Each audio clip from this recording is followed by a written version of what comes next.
The 9959th meeting of the Security Council is called to order. The provisional agenda for this meeting is the situation in the Middle East, including the Palestinian question. The agenda is adopted. In accordance with Rule 37 of the Council's Provisional Rules of Procedure, I invite the representatives of Israel and Turkey to participate in this meeting. It is so decided. On behalf of the Council, I welcome His Excellency Mr. Hakan Fidan, Minister for Foreign Affairs of Turkey.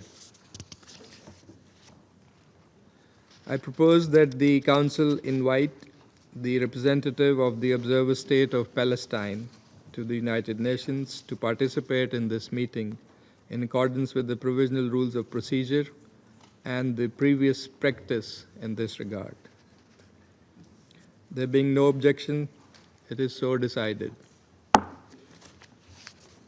In accordance with Rule 39 of the Council's Provisional Rules of Procedure, I invite the following briefers to participate in this meeting: Mr. Tom Fletcher, Under Secretary General for Humanitarian Affairs and Emergency Relief Coordinator, and Ms. Catherine Russell, Executive Director, United Nations Children's Fund. It is so decided. In accordance with Rule 39 of the Council's Provisional Rules of Procedure, I also invite His Excellency Mr. Stavros Lambrinidis, Head of the Delegation of the European Union to the United Nations, to participate in this meeting. It is so decided. The Security Council will now begin its consideration of Item 2 of the agenda. I now give the floor to Mr. Tom Fletcher.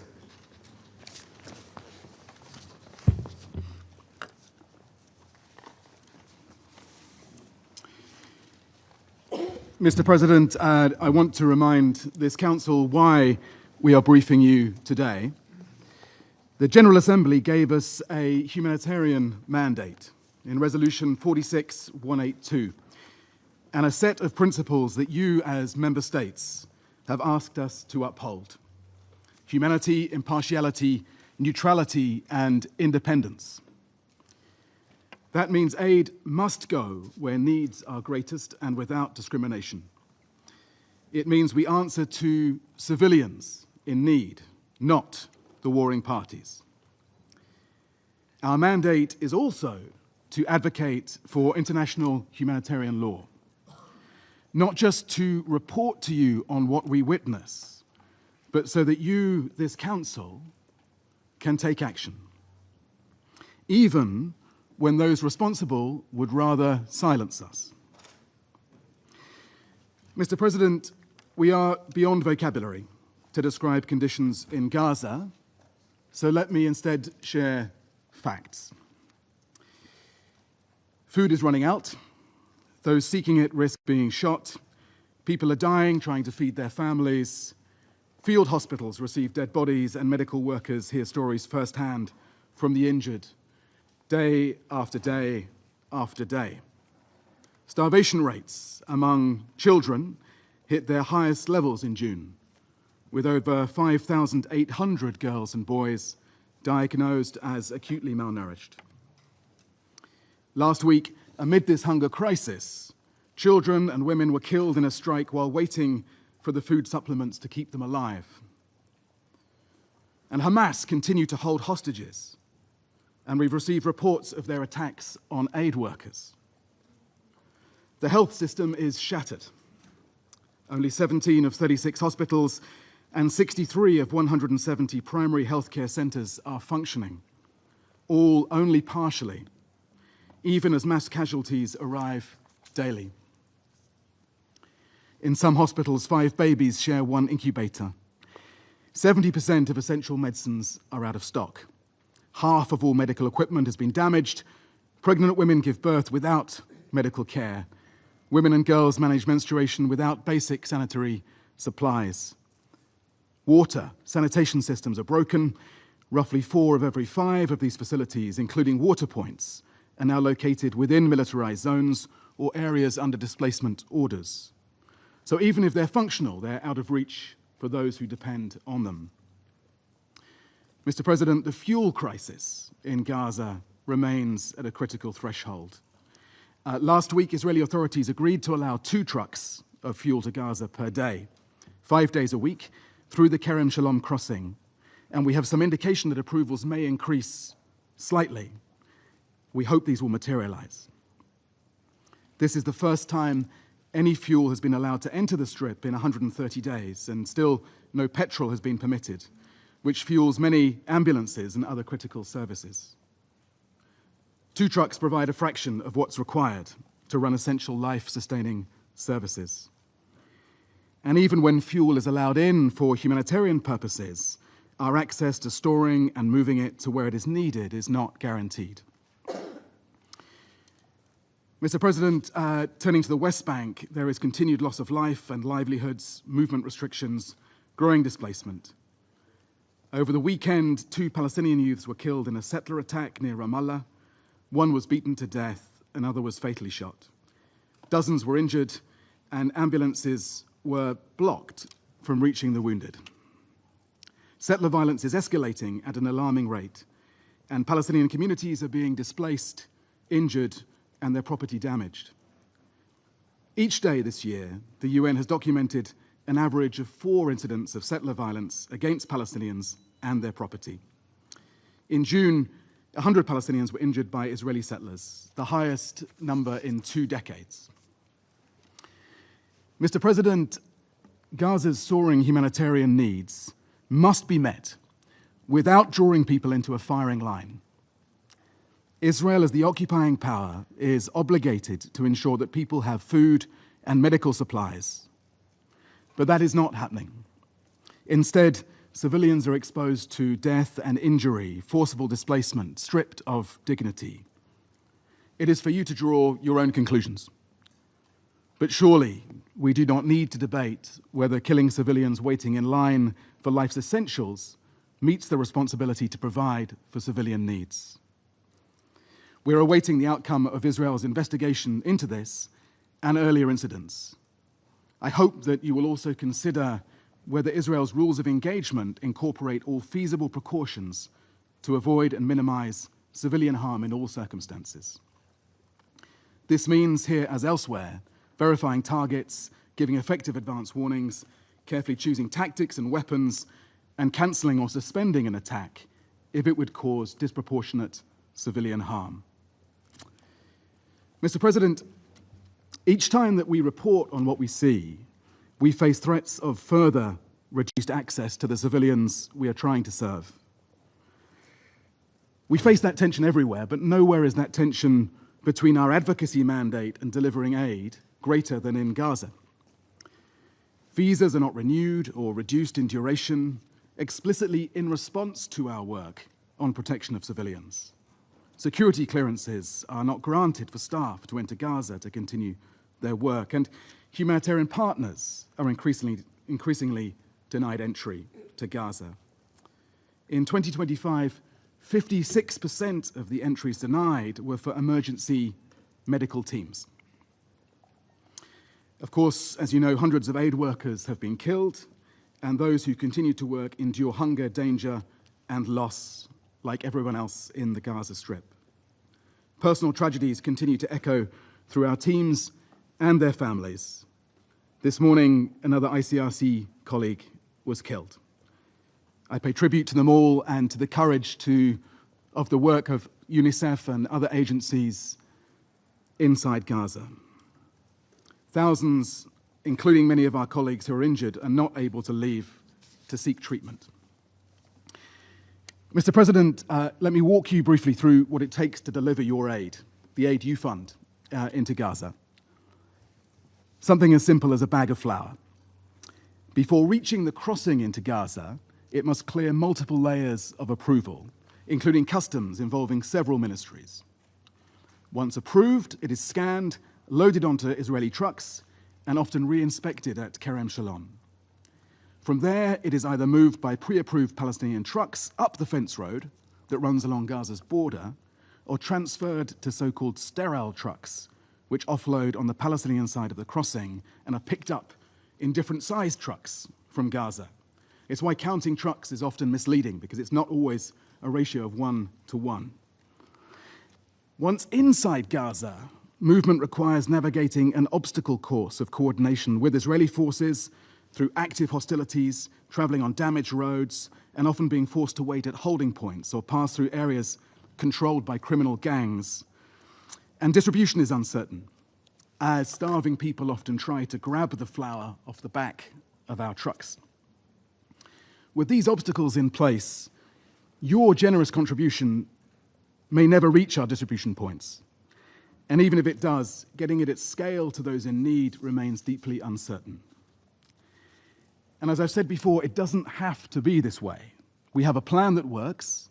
It requires predictable aid of different types and at scale, entering multiple crossings where people do not come under fire, traveling on routes that we choose without long delays, being delivered to our warehouses and distribution points according to established UN aid mechanisms and humanitarian principles, the principles that you've given us the mandate to uphold.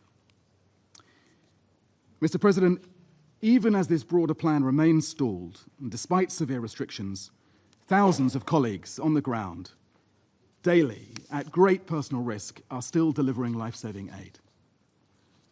Between 19th of May, when limited aid entry resumed, and the 14th of July, only 1,633 trucks, 62% of the roughly 2,600 submitted to the Israeli authorities, 74% of those approved for entry, reached Kerem Shalom and Zikim crossings.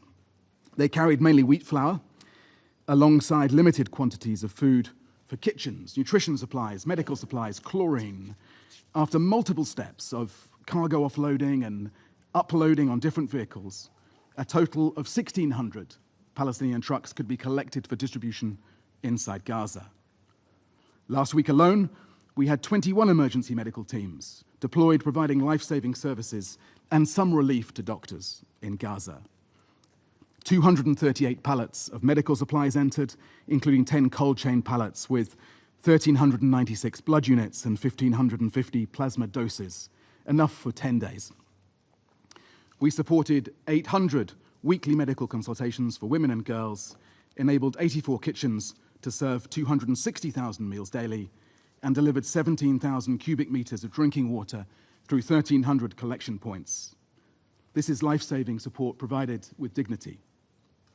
But to be clear, it's a drop in the ocean of what is needed compared to the average of 630 truckloads that entered daily during the ceasefire. The ceasefire proved what's possible, and we need to return to those levels without delay. Now, our work, the UN and its partners, is by no means perfect, but it's rooted in humanitarian principles, practices honed over decades of experience across the globe, steadfast commitment to saving lives. And we ask you again, please let us work. In this respect, I welcome the recent agreement between the European Union and Israel on humanitarian access. We look forward to hearing more of the detail and to understanding how implementation will be assessed. Mr. President, let me remind this Council that the International Court of Justice has demanded that Israel take immediate and effective measures to enable the provision of urgently needed basic services and humanitarian assistance. With these facts before you, I ask you as a Council to assess whether Israel is meeting its international legal obligations and whether we humanitarians can fulfill our mandate. Is this allowing and facilitating rapid, unimpeded passage of impartial humanitarian relief, as the rules of war demand, or is it obstruction? You will draw your own conclusions. Mr. President, weeks ago, an Israeli minister called allowing aid into Gaza a disastrous decision, while another implied that starvation might be justified and moral until hostages are freed, and they must be freed. Intentionally using the starvation of civilians as a method of warfare would, of course, be a war crime. Most recently, Israel's defense minister talked openly about moving Palestinians into what he called a humanitarian city. We understand that the proposal is to forcibly displace Palestinians to a designated zone near Rafah. Now, I don't know how to describe this, but it is not humanitarian. Mr. President, states and armed groups must uphold the rules, forged because of the horrors of conflict and hatred that protect civilians in war. Today, across the world, we watch these rules being corroded and degraded. Again, it is, of course, for you to decide how you act to ensure that all parties respect international humanitarian law. But I agree with some members of the Israeli cabinet that you have consistently overestimated your powers of quiet persuasion. We hold all parties to the standards of international law in this conflict. We don't have to choose, and in fact, we must not choose, between demanding the end to the starvation of civilians in Gaza and demanding the unconditional release of all the hostages. And we must reject anti-Semitism. We must fight it with every fiber of our DNA. But we must also hold Israel to the same principles and laws of all other states. So civilians must be protected wherever they are. Hostages must be released, I say it again. Humanitarian aid must be allowed to enter at scale. And humanitarian workers must be protected. You owe that to Israeli and Palestinian civilians, to the last hopes of a sustainable peace, and to the UN Charter. All members of this council have been unequivocal. Ceasefire, ceasefire, ceasefire. Thank you. I thank Mr. Fletcher for his briefing. I now give the floor to Executive Director Catherine Russell. Excellencies, good afternoon. Thank you very much to Pakistan as the President of the Council and to member states for bringing us together this afternoon. Thank you for inviting UNICEF to share our firsthand perspective on this desperate situation of Gaza's 1 million children. From the beginning of the present conflict, children, Palestinian and Israeli, have suffered terribly. Children have been killed, traumatized, and taken hostage. Children have been orphaned and injured. Children are hungry and lack clean water. Children are out of school, and the safety of their homes is a distant memory. Children are not political actors. They do not start conflicts, and they are powerless to stop them. But they suffer greatly, and they wonder why the world has failed them. And make no mistake, we have failed them. Over the past 21 months of war, more than 17,000 children have reportedly been killed and 33,000 injured in Gaza. An average of 28 children have been killed each day, the equivalent of an entire classroom. Consider that for a moment, a whole classroom of children killed every day for nearly 2 years. These children are not combatants. They are being killed and maimed as they line up for life-saving food and medicine. Last week, 15 Palestinians, including 9 children and 4 women, were killed by a strike while waiting in line for UNICEF nutritional supplies in Deir al-Balah. Among the survivors was Donia, a mother seeking a lifeline for her family after months of desperation and hunger. Donia's 1-year-old son, Mohammed, was killed in an attack after speaking his first words just hours earlier. When we spoke with Donia, she was lying critically injured in a hospital bed, clutching Mohammed's tiny shoe.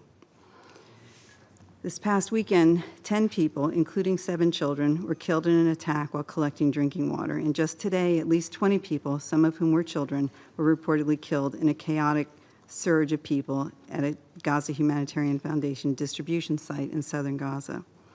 Between May 27th and July 7th, the UN Human Rights Office recorded the killings of 798 Palestinian civilians, including children, desperate to find food at or near distribution sites and humanitarian convoys.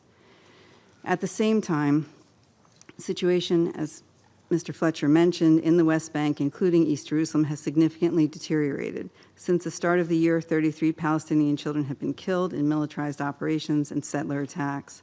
More than 32,000 people have been forcibly displaced, while the demolition of homes and roads and the use of explosive weapons in populated areas continue.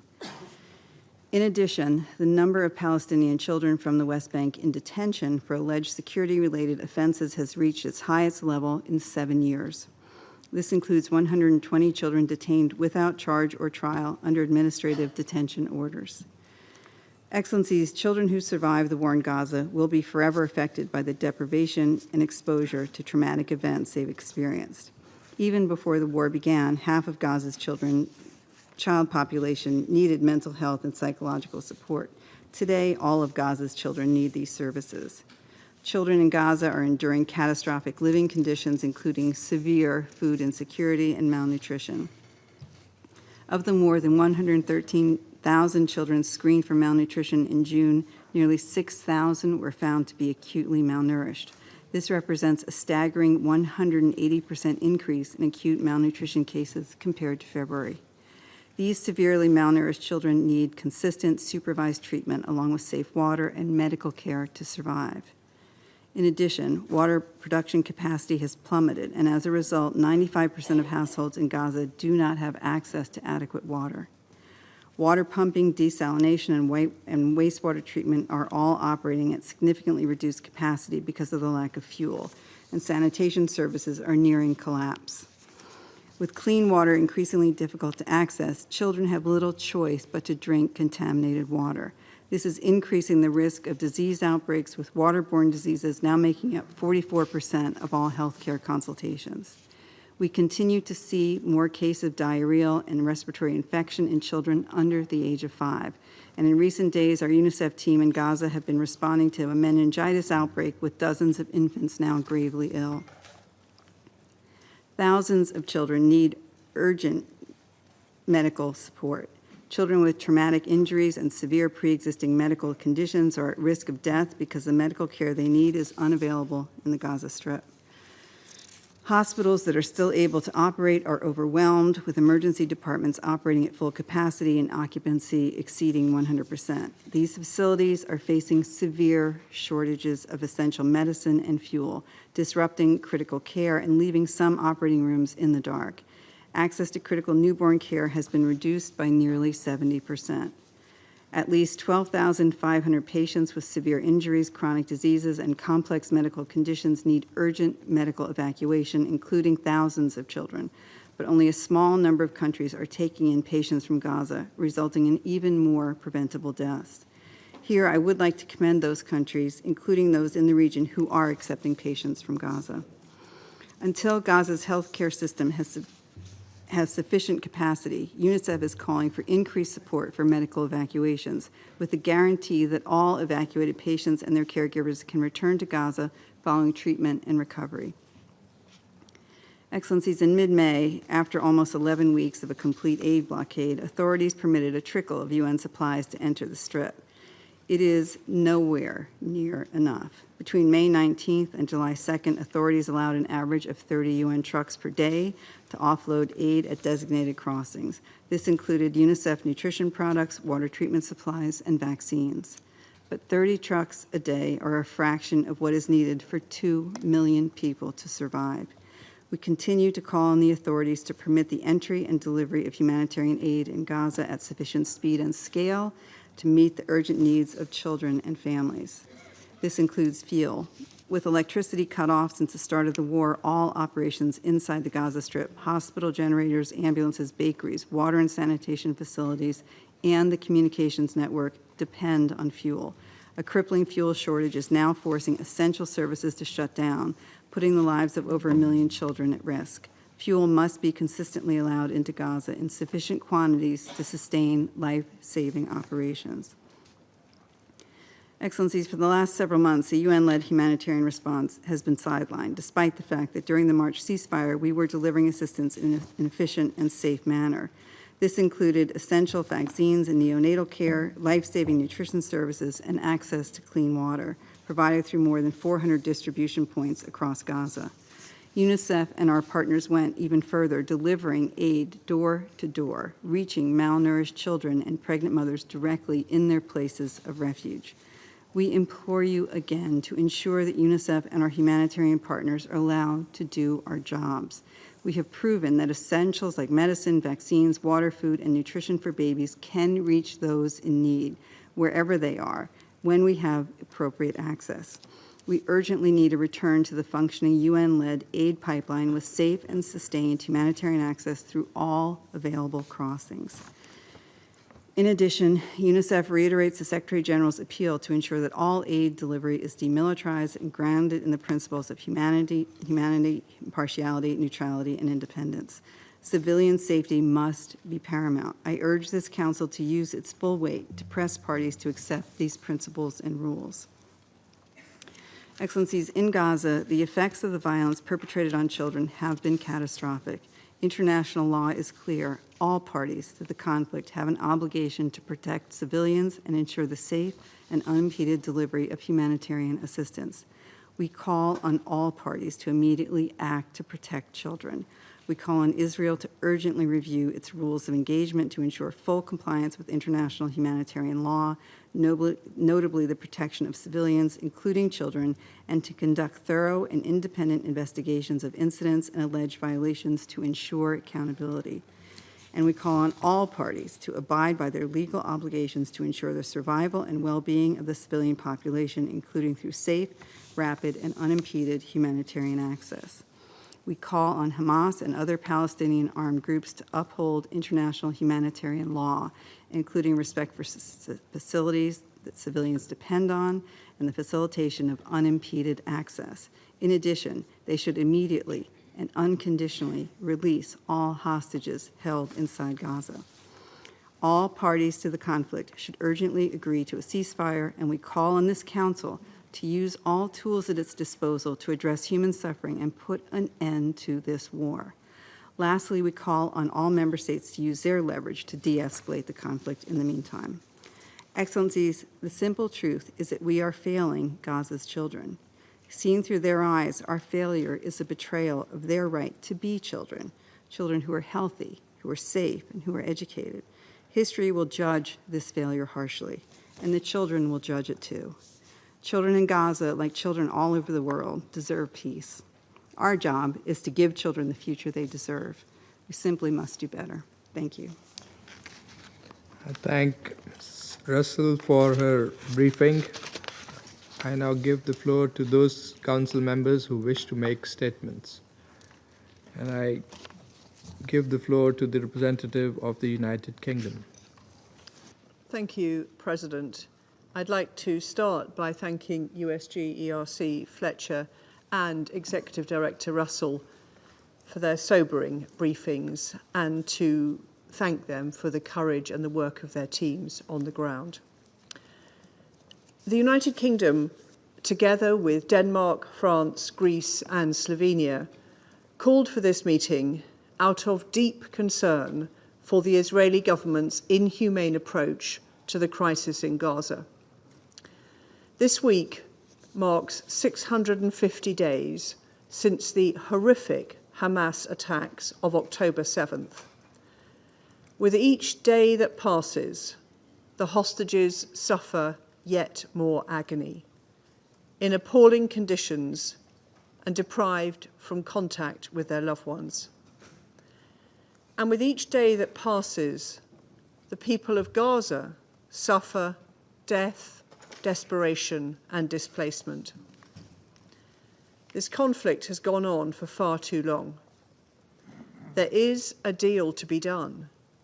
We urge the parties to engage in the spirit of compromise to secure an immediate ceasefire, the release of the hostages, and a pathway towards lasting peace. I'll make 3 points. First, it is imperative that Israel lift its restrictions on aid entering Gaza. Without fuel, water systems and hospitals in Gaza are on the verge of collapse. Without medical supplies, treatable illnesses are costing lives. And without food, Palestinians are dying from malnutrition or forced desperately to scramble for supplies. The Gaza Humanitarian Foundation has acknowledged that the UN has the unique capacity to meet the immense humanitarian need. So we call on Israel to allow the UN to save lives immediately and without obstruction.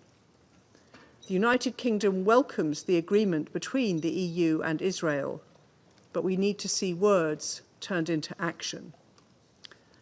Second, we strongly oppose the expansion of Israel's military operations. We urge Israel immediately to implement and enforce robust measures to protect civilians. In the past 4 months, more than 1,000 children have been killed. Palestinians have also been fired upon by the IDF while desperately seeking food, with 800 people killed at aid sites. This is abhorrent. Third, the United Kingdom is appalled by the Israeli Defense Minister's comments on forced displacement of Palestinians to Rafah. This would contravene the fundamental principles upon which the UN was founded. Palestinian territory must not be reduced, and civilians must be able to return home. President, the path forward lies in diplomacy and compromise to deliver lasting peace for Israelis and Palestinians alike. We commend the leadership of France and the Kingdom of Saudi Arabia in co-chairing the upcoming conference on a two-state solution, which offers us a crucial opportunity to advance this goal. I thank you. Representative of the United Kingdom for the statement, and I now give the floor to the representative of Denmark. Thank you, Mr. President. And let me also thank USG Fletcher and UNICEF Executive Director Russell for your detailed and sobering briefings. And through you, our thanks go to your teams on the ground working under such difficult circumstances. Mr. President, the situation in Gaza is nothing short of catastrophic. The level of human suffering, clearly outlined by our briefers today and many times before, is appalling. That is why Denmark, together with France, Greece, Slovenia, and the UK, called for this urgent meeting. Allow me to focus on 3 key concerns. First, active hostilities continue to claim countless Palestinian lives. Strikes on people sheltering in schools and tents, and on those seeking food, water, and other assistance continue to be reported, resulting in mass casualties. We call on all parties to protect civilians, humanitarian personnel, and civilian infrastructure in accordance with international humanitarian law. Since the establishment of the first GHF food distribution site on 27 May, more than 800 Palestinians have been killed and over 5,000 injured when trying to access food, their life cut short while simply trying to survive. We deplore the killing of starving civilians trying to get food and reiterate our call for transparent investigations into those incidents. The alarming frequency and scale of these incidents are wholly unacceptable. Second, Mr. President, as part of Israel's expanded military campaign, Israeli forces have continued to issue additional displacement orders. Combined, these orders place more than 85% of Gaza's territory under displacement orders. Civilians have no safe place to go and are instead confined to ever-shrinking spaces. Denmark rejects any forced displacement and calls for the full respect for the ICJ's advisory opinion. Any unilateral attempts to alter the demographic or territorial status of the Gaza Strip are unacceptable and constitute a clear violation of international law. Further, we stress that civilians must be able to return safely to the communities. Third, Mr. President, while some food assistance, fuel, and medicines have been able to enter the Gaza Strip recently, as we've heard, the amount remained nothing more than a drop in a vast ocean of desperate need. Nearly 1 in 3 people are going entire days without eating, while hospitals face imminent shutdown as fuel stocks run out. Under these conditions, children remain among the most vulnerable, with the number of malnourished children rising at an alarming rate, as we just heard from Executive Director Russell. Meanwhile, we have witnessed the sidelining of the United Nations and established international humanitarian organizations from operating in Gaza. Truckloads of much-needed aid deliveries are waiting just outside the border in order to deliver much-needed aid to the Palestinian people. From the European Union side, we'll follow closely the implementation of the recent common understanding with Israel on humanitarian access to Gaza with the aim of improving the situation on the ground. Denmark's position is clear. All restrictions on humanitarian aid must be lifted. We reiterate Israel's clear obligation under international law to ensure full, safe, and unimpeded access to humanitarian aid while observing the humanitarian principle of independence, impartiality, neutrality, and humanity to all Palestinians in need, half of whom are children. Humanitarian aid must never be politicized, used as a political bargaining chip or as part of a military strategy.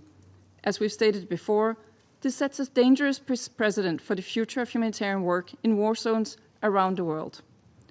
This is why we support the UN's coordinated plan to resume humanitarian aid deliveries to Gaza. The UN, including UNRWA, alongside the humanitarian partners, must be allowed to do their job, to safely provide the necessary supplies, as well as the uninterrupted delivery of services across Gaza. As USG Fletcher said, it doesn't have to be like that. Mr. President, in addition to lifting all the restrictions on humanitarian aid, we urgently need an immediate ceasefire and for Hamas to immediately and unconditionally release the remaining hostages held since the brutal terror attack on October 7, 2023. Meanwhile, the two-state solution remains the only viable path to achieve sustainable peace and stability in the Middle East. We welcome the recent announcement by France and Saudi Arabia that the high-level conference will be resumed on 28 July. We look forward to this opportunity for member states to advance concrete measures for the implementation of a two-state solution. I thank you. Of Denmark for the statement, and now give the floor to the representative of France. Merci, Monsieur le Président. Thank you, Mr. President. Mr. President, with our British, Danish, Greek and Slovenia partners, we called for this council meeting because there is an urgent need, therefore. I wish to thank the Under-Secretary General for Humanitarian Affairs, Mr. Tom Fletcher. I also thank Executive Director of UNICEF, Ms. Catherine Russell, for their briefings. Their briefings mean that comments are not enough. They're brutal in the detail they describe, and they push the Council to move from words to action. First of all, Israel must be reminded that it must respect international law and that it is bound by its obligations towards the Palestinian population, particularly the people in Gaza. Israel must put an end to its blockade on humanitarian aid. The distribution system managed by the Gaza Humanitarian Foundation is unacceptable. It is incompatible with the obligations under international law and the humanitarian principles of impartiality, neutrality and independence. Since the opening of the Gaza Humanitarian Foundation distribution centres, hundreds of people have lost their lives during food distributions and thousands have been wounded. This is unconscionable. Humanitarian aid, what's more, must never be instrumentalized to serve political ends. It must enter Gaza immediately and at scale. It must do so safely and unimpeded, and it must reach every civilian in need. This in accordance yet again with international humanitarian law.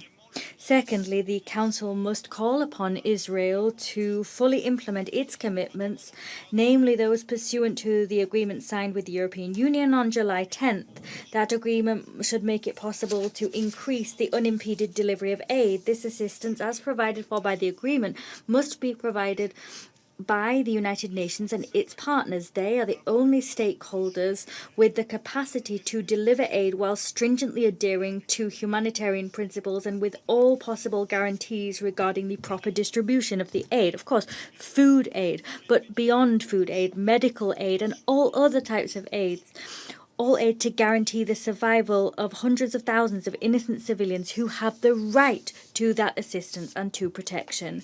The Council must reiterate its support to the United Nations and its humanitarian work. However, for as long as Gaza remains an active war zone, this aid will fall short of need. This Council must continue to call for an immediate, comprehensive and lasting ceasefire, as well as for the release of all hostages that remain detained by Hamas.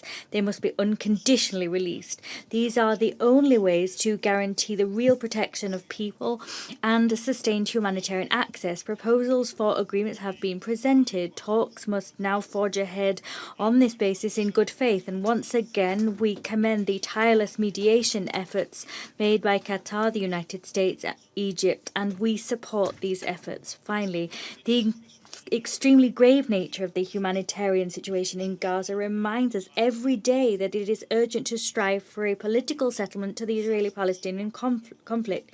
This is the only solution able to meet the legitimate aspirations of the Israeli and Palestinian people for peace and security. It is in this spirit that France and Saudi Arabia will, on the 29th and 30th in New York, co-chair the International Conference on the Implementation of the Two-State Solution held under the aegis of the GA. This is not a utopia, it's not a pipe dream, that two-state solution. It is a pathway towards a future. The 8 working groups will work under the UN umbrella, and they will identify tangible ways forward to bring the two-state solution to fruition, to once again restore a political horizon for the benefit of Israelis and Palestinians. I thank you. Representative of France for the statement, and I now give the floor to the representative of Greece.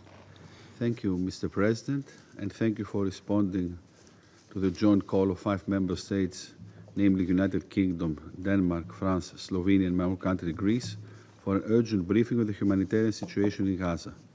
I would also like to thank our briefers, Under Secretary General Tom Fletcher and Executive Director of UNICEF, Mrs. Catherine Russell, for their briefings.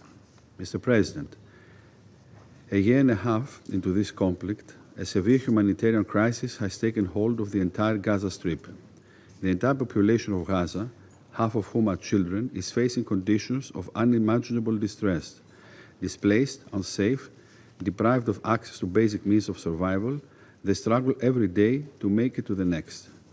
We continue to urge Israel to allow and facilitate the safe, unconditional, massive and unhindered delivery of humanitarian aid at scale, and to restore full access to electricity and water. The population in need must be given safe access to humanitarian aid and care, while the safety and security of humanitarian workers must be respected. Humanitarian aid must never be politicized or used as a means of pressure. We repeat our position that any humanitarian plan must adhere to the core principles of international humanitarian law, cover all parts of Gaza, and support the existing humanitarian operation within the Strip. It is clear that Israeli GHF plan falls short of that and has led to increased fatalities. There is, however, a glimmer of hope. We welcome the agreement reached between Israel and the European Union on scaling up humanitarian aid to the people in Gaza. We expect that the agreed steps are implemented urgently so as to substantially increase the daily trucks of food and non-food items and result in opening of more crossings in the southern and northern part of Gaza. It is beyond doubt that this goal cannot be achieved without the valuable expertise of the UN, and UNRWA's role remains pivotal and indispensable. At the same time, the development highlights the need for constructive engagement with Israel. Furthermore, as High Representative of the European Union, Ms. Kallas, has stated, all measures should be taken to ensure that the increased humanitarian aid benefits directly the Gazan population and it is not diverted by Hamas. Mr. President, while efforts led by Egypt, Qatar, and the United States to secure a deal for a much-needed ceasefire are ongoing, we do not forget that hostages continue to suffer, being held in captivity by Hamas for 19 months already. Having repeatedly condemned the October 7 terrorist attacks and the ongoing detention and inhumane treatment of hostages, we reiterate our demand for the immediate and unconditional release, and we deplore the refusal of Hamas to hand them over. Hamas remains an obstacle to peace. Mr. President, While conditions in Gaza remains dire, the situation is alarming in the West Bank, including East Jerusalem. We condemn the escalation of violence there, following the continued settler violence, the expansion of illegal settlements, and Israel's military operation. The repeated attacks against Taibeh, one of the Christian majority villages in the West Bank, are very disturbing. Settlement expansion is contrary to international law and the relevant Security Council resolution, and seriously undermines prospects for a two-state solution. We look forward to the upcoming conference under the co-chairmanship of France and Saudi Arabia to be resumed later this month, so as to bring new impetus to the political process, given that the Palestinian issue remains central for regional as well as world security stability. In this spirit, Greece stands ready to engage towards moving the Arab plan forward, as presented by Egypt, and further develop it where necessary. It is a constructive proposal for planning the day after in Gaza, where an empowered and reformed Palestinian Authority will be capable of exerting effective governments in Gaza and the West Bank, without any government or security role for Hamas and without any forced displacement for the Palestinians. Mr. President, in closing, let me stress that there is no military solution for Gaza. All sides must now harness the necessary political courage to agree to a ceasefire and end the war and pave the way for a political process towards two states living side by side in peace and security. I thank you. Thanking the representative of Greece for the statement, I now give the floor to the representative of Slovenia. Thank you, Mr. President. And I want to thank Undersecretary General Fletcher and Director General Russell for sharing information on the situation on the ground. And we bow our heads to the humanitarian workers who are risking and ultimately sacrificing their lives for civilians in Gaza. Mr. President, looking back 80 years, one can observe the way conflicts have evolved. Yet one feature remains the same: denial of the parties of the reality on the ground and the atrocities that they are committing. However, the day of admission eventually comes, many times too late. 30 years ago, very close to my home country, we heard statements that there were practically no civilian victims, how the people were well nourished, how one side acted in self-defense. We saw a UN entity treated as an enemy. We also saw people being pushed into so-called safe zones and then targeted indiscriminately. The day came, too late for too many. Colleagues, the day will eventually come in Gaza. Is it going to be too late again? Mr. President, Slovenia keeps calling for and demanding an immediate and unconditional ceasefire and release of all hostages. However, the absence of a ceasefire does not absolve any party of its obligation to respect international humanitarian law and to ensure the unimpeded delivery of humanitarian assistance and other basic items, including adequate fuel at scale. It is clear from today's briefings that we are not seeing the actions that are urgently needed. Quite the opposite. The situation is becoming worse by the day. And with this in mind, we want to underline three main messages. One, the UN, including UNRWA, and its humanitarian partners must remain the backbone of the humanitarian response in Gaza. During the last ceasefire, they proved that they can deliver if only they are allowed. In their work, they must be ensured full protection and unlimited access. Two, while we welcome the efforts of different players to conduct negotiations, we emphasize once again Israel's obligations under international law are clear. International law, including international humanitarian law, must be respected. This is non-negotiable.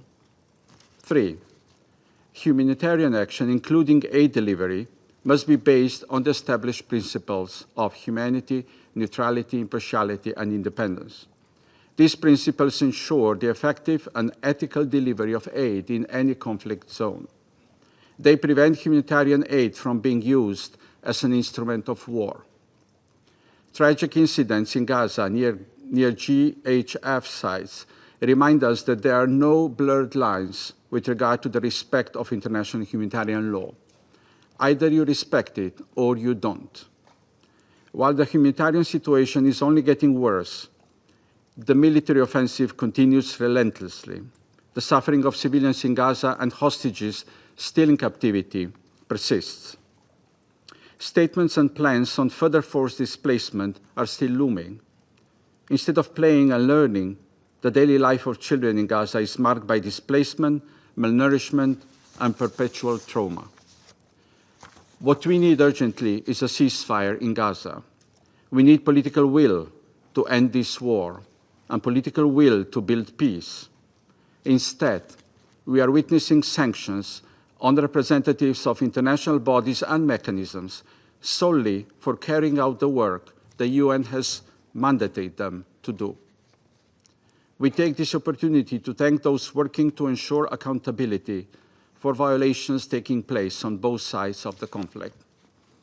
Mr. President, we are appalled by the civilian killings in Gaza, killings for which we never receive any indication of the state of investigations, let alone their results. Today, civilians are being killed while waiting for water. Starving children are being killed while waiting for food. Humanitarian workers are being killed while saving people in Gaza. As we continue to witness all of this, I'm afraid what might no longer be possible to salvage, colleagues, is our collective dignity. And the day will come. Thank you. I thank the representative of Slovenia for the statement, and I now give the floor to the representative of the Russian Federation.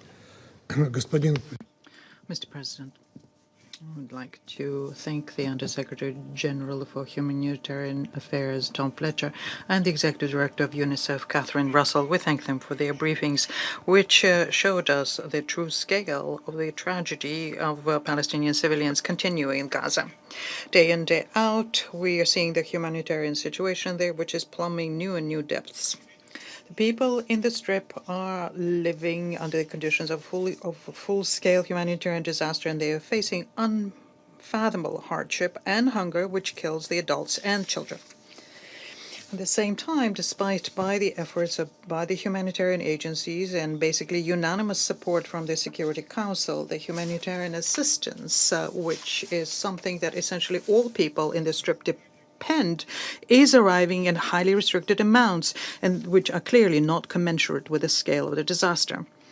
The situation is worsening quickly while there's a critical shortage of fuel, which is needed for the functioning of the basic infrastructure. Without fuel, what could happen is a complete paralysis of the hospitals, water supply systems, and food distribution centers, and that threatens the lives of hundreds of thousands of civilians.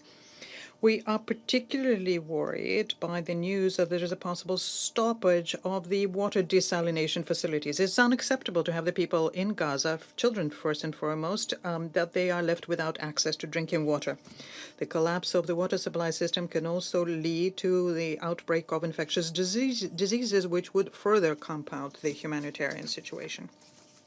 Mr. President, the continued ground operations by the IDF and the artillery shelling throughout the territory of the Gaza Strip create truly impossible conditions, impossible for the survival of civilians. We firmly condemn these attacks, as a result of which civilians are killed and wounded. We are particularly worried by the consistent and clear pattern of strikes against those areas where people congregate looking for food, including near food distribution centers. According to the data from the Office of the High Commissioner for Human Rights, no fewer than 798 Palestinians died in the enclave as they were trying to obtain humanitarian assistance, and this is since the end of May this year. We're particularly concerned by a huge number of victims near those centers which are under the Gaza Humanitarian Foundation, and this is a mechanism, as many of us had warned in this chamber, instead of solving humanitarian tasks, has become a symbol of humiliation of human dignity and is life-threatening for those who need such assistance. Hundreds of people who died when they were trying to obtain assistance is a grim testimony of this fact. The work of this mechanism is dangerous for the beneficiaries and is morally unacceptable. We are convinced the UN Secretariat took the only right and responsible decision when they decided not to participate in this punishment, essentially, scheme under the guise of humanitarian operation. Let me recall here that very recently more than 200 NGOs launched a joint appeal to stop the work of this violent militarized mechanism, where Palestinians are faced with an impossible choice to decide whether they will die of hunger or while they're queuing up for their food ration. Unfortunately, despite all of this, Israel and the United States continue considering this mechanism effective, and they're bragging about the millions of numbers of meals that are supposedly have been passed on to the civilians and not Hamas. These statements are dubious at least and are not supported by the real situation in the Strip. One thing is clear here. If Israel assisted and not obstructed the humanitarian assistance supplies through the UN, then we would have at least a faint glimmer of hope that the humanitarian crisis would ease. Well, today we do not have such hope, and the massive collective punishment against Palestinians in violation of the basic rules of the IHL is something that's going on in front of our eyes. Mr. President, we are shaken by the recent strikes against the people in Deir el-Balah who were trying to obtain humanitarian assistance from UNICEF. As a result of this attack, tens of people were wounded and killed, and this includes 9 Palestinian children. On the 13th of July, in the Nusayrat camp, according to UN data, 7 more children were killed as they were queuing up for water near a humanitarian distribution center. These tragedies have become a frightful everyday occurrence, and we firmly condemn the killing of innocent civilians who were only trying to obtain the assistance that they vitally need. Such attacks undermine the very possibility of saving human lives and are a gross violation of international humanitarian law. Unfortunately, humanitarian personnel are also continue dying. There was another strike against the office of a humanitarian organization delivered on the 10th of July in Gaza, took the lives of 3 more humanitarians. This tragic incident once again shows how high the risk is that humanitarians are facing when they are doing their duty under the conditions of constant present danger. In parallel to attacks against humanitarians and the reporters who are covering Gaza, there is a true persecution unfolding against UN bodies which are out of favor, and this refers to UNRWA first and foremost, and this is the agency which for decades have been helping Palestinians with humanitarian assistance, education, and health care. UNRWA's uninterrupted and stable work is a guarantee of survival for the millions of Palestinians who are living not just in Gaza, but, as we all know, also in neighboring countries, the countries which took in refugees. We'd like to underscore here that there has never been an alternative to UNRWA. And after UNRWA and the UN Secretary General, they went after the special procedures under the Human Rights Council. Such acts are not in line with the duties of a UN member states. They are in violation of the Charter and in violation of the Convention on Immunities and Privileges. This situation requires a very decisive international reaction. The protection and providing for the civilians in the occupied Palestinian territories is a duty of Israel as an occupying power. And this is not something that depends on whether or not it's acceptable for the Israeli leadership. We insist on unconditionally ensuring the safety of civilians. Unfortunately, all attempts by the international community to obtain the very basic principles of humanity being abided by are encountering an all-around support by Washington to its ally. The Washington essentially gave to West Jerusalem a carte blanche on any activity against Palestinians. Mr. President, if anyone is thinking that the situation in Gaza could not possibly get worse, well, they're probably wrong. According to the information we are getting, including from Israeli officials, West Jerusalem is preparing a new plan to move 600,000 Palestinians in the so-called humanitarian city in Rafah, south of the Morag military corridor. And the goal here to, in future, concentrate all 2 million Palestinians there, having checked them against their links with Hamas. The Commissioner General of UNRWA, Philippe Lazzarini, has already characterized this plan as, in essence, trying to create a huge concentration camp, the Palestinian inhabitants of which will be deprived of any prospects for their future. We would like to point out here that the former Prime Minister of Israel, Ehud Olmert, also shares such an assessment, and he called this initiative a part of a general campaign conducted by the Netanyahu government to conduct an ethnic cleansing and deportation of Palestinians. It would be interesting to hear an assessment of this initiative from OCHA and UNICEF. Mr. President, unfortunately, Gaza is not the only area where the Palestinians are situations so dire. We're very worried by the situation in the West Bank. There we're seeing intensified operations by the Israeli forces, especially in the north. What is being done by West Jerusalem leads to massive destruction, worsens humanitarian crisis, and deprives the displaced families of any hope for a return. We regularly receive information about the killings and violence against the Palestinian, the seizure of territory, and the demolition of their buildings. And this is unacceptable. We call on Israel to immediately stop the violence in the occupied Palestinian territory to ensure that the people are protected and the humanitarian assistance to civilians is not impeded. They need this now more than ever. It's important also to stop the expansion of settlements, stop the provocations on behalf of the settlers who are publicly humiliating the honor and dignity of the Palestinians. Mr. President, we all in this chamber have said many times that ensuring unimpeded humanitarian access to all of the needy in the Strip under the conditions of a continued military operation by the ADF is essentially mission impossible.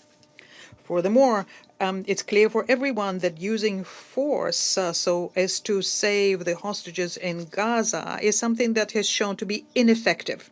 And in this regard, we would like to call on the parties yet once again to reach an agreement on ceasefire with the help of the mediation, such agreements which would result in the release and the exchange of all forcibly detained people.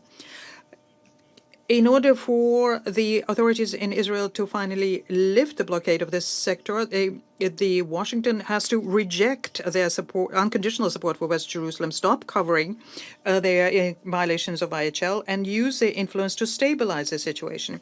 We're convinced that there is no alternative to this here. This is the only way that the vicious circle of violence can be broken, and the relaunching of the peace process of the Middle East settlement on the two-state solution can be obtained. The ultimate goal here is to create an independent Palestinian state within the 1967 borders with the capital in East Jerusalem, coexisting with Israel in peace and security. The many years of the Israeli-Arab conflict has shown that there is no other alternative peaceful scenario in the Middle East.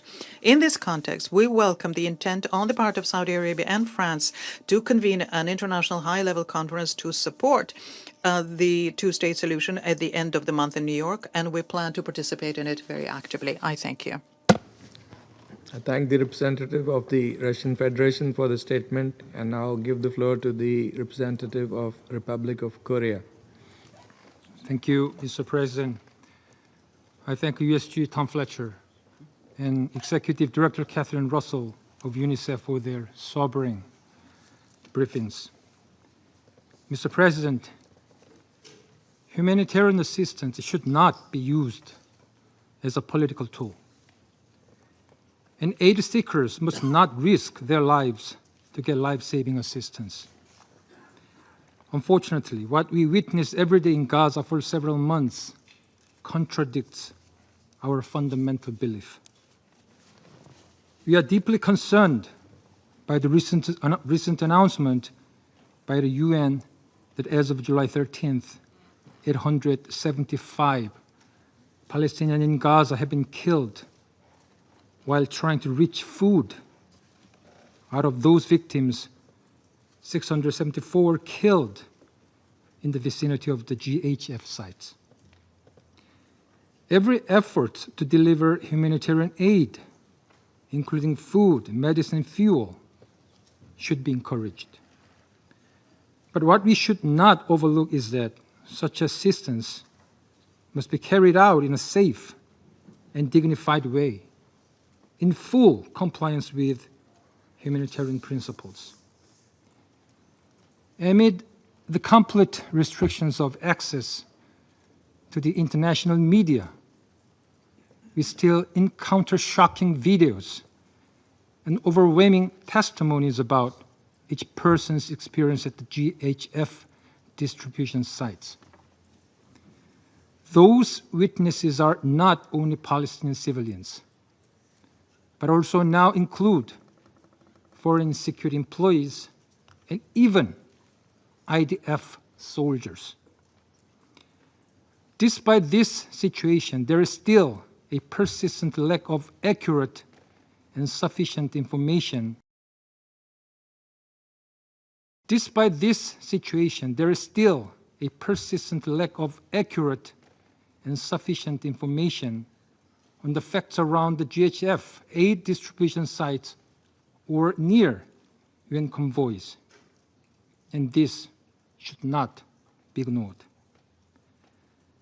As the OHCHR indicated, I quote, "It is not helpful to issue blanket dismissals of the concerns raised by the international community," unquote. A full and transparent investigation should follow. And more importantly, international journalists must be allowed to enter Gaza, witness what is happening, and report the details back to the world. Mr. President, the United Nations has repeatedly stressed that it is ready to work to relieve the extreme suffering of Palestinians in Gaza through the swift and unimpeded delivery of humanitarian aid to those in need. We trust the desperate but confident voice by the UN. We are aware that the WFP is continuing its delivery of basic food items to local communities, and that the WHO facilitated entry of limited medical supplies into Gaza. However, ongoing restrictions to the requisite aid make it impossible for the UN to meet the needs of 2 million people in Gaza as hunger and violence surge. We thus call on Israel to fully cooperate with the UN to expand the unimpeded entry and delivery of humanitarian aid in Gaza at scale through the UN's well-established and trusted delivery mechanism. We are seriously alarmed by the incessant reports by the UN that everything, notably food, fuel, and medical goods, are in desperate need as existing stocks run out. We call on Israel to help the UN. We repeat our call for the protection of civilians based on the clear principles of international humanitarian law, including distinction, precaution, and proportionality. The daily repetitious killing of innocent aid seekers, such as those killed last weekend queuing for water, including 7 children, must stop immediately, regardless of cause. Mr. President, last week we were hopeful for the finalization of a deal to secure an immediate ceasefire and release of hostages in Gaza. We sincerely hope that through efforts by mediators, US, Qatar, and Egypt, a ceasefire can be resumed in Gaza as soon as possible. As we are concerned by the suffering of Palestinians in Gaza, we are also worried by the fate of the innocent Israeli hostages and the agony of their families. We thus hope that all remaining hostages brutally held by Hamas both the living and dead, can be unconditionally released, and that an immediate ceasefire can be made permanent. We also hope that any deal to reach a ceasefire can be a starting point for a durable peace in Israel and Palestine. Thus, we reiterate our firm oppositions to any proposal to forcibly relocate Palestinian civilians inside or outside of Gaza. Realization of mutual acceptance and respect is the key for lasting peace in the region. I thank you, Mr. President. The representative of the Republic of Korea for the statement, and now give the floor to the representative of China. Thank you, President. At the outset, I thank the UK, Denmark, France, Greece, and Slovenia for the initiative in calling today's meeting. I also thank USG Fletcher and Executive Director Russell for their briefings, which are heart-wrenching. 21 months into the Gaza conflict, the humanitarian situation on the ground has worsened to an unprecedented level. The international community must take strong actions with utmost urgency to alleviate the humanitarian catastrophe. I would like to make the following 3 points. First, humanitarian access must be fully restored. Under Israel's extreme blockade, Gaza is experiencing extreme shortages in all types of supplies for survival and faces imminent large-scale famine. 9 humanitarian agencies, including OCHA and WFP, have all warned that the fuel crisis in Gaza is so severe that all humanitarian operations are at risk of being halted. As the occupying power, Israel has the obligation to guarantee humanitarian assistance under international humanitarian law. This is also a clear requirement contained in a number of Council resolutions and ICJ's orders on provisional measures. China firmly opposes the weaponization of humanitarian assistance and urges Israel to immediately lift the blockade and siege of Gaza so as to fully restore humanitarian access. Second, assistance must be rendered by adhering to humanitarian principles. As the UN has pointed out on many occasions, the militarized aid distribution mechanism launched by the US and Israel violates the principles of impartiality, independence, and neutrality. Not only is this mechanism not sufficient to ease the humanitarian situation, but it has repeatedly caused heavy civilian casualties. The use of force by the Israeli army against civilians seeking assistance in Gaza has resulted in more than 600 deaths and over 5,000 injuries. China strongly condemns the attacks against civilians and calls for accountability through serious and thorough investigations. The UN and other humanitarian agencies have built full-fledged systems with rich experience and therefore are capable of delivering humanitarian supplies on a large scale across Gaza. All parties should support the UN in delivering assistance in a manner that upholds humanitarian principles, while Israel is obligated to guarantee the safety and security of assistance and provide facilitation in all respects. Third, forced displacement of people must be stopped in Gaza. Since the start of the current Gaza conflict, Israel has imposed a large number of evacuation orders, covering more than 86% of Gaza territory, resulting in repeated displacement of more than 1.9 million people. Recently, Israel is reportedly discussing the establishment of a so-called humanitarian city in southern Gaza, and we are gravely concerned about that. Both Gaza and the West Bank are the homeland of the Palestinian people, not bargaining chips in political deals. Any attempt to forcibly transfer the Palestinian people is a grave violation of international law and Council resolutions, and must be firmly rejected by the international community.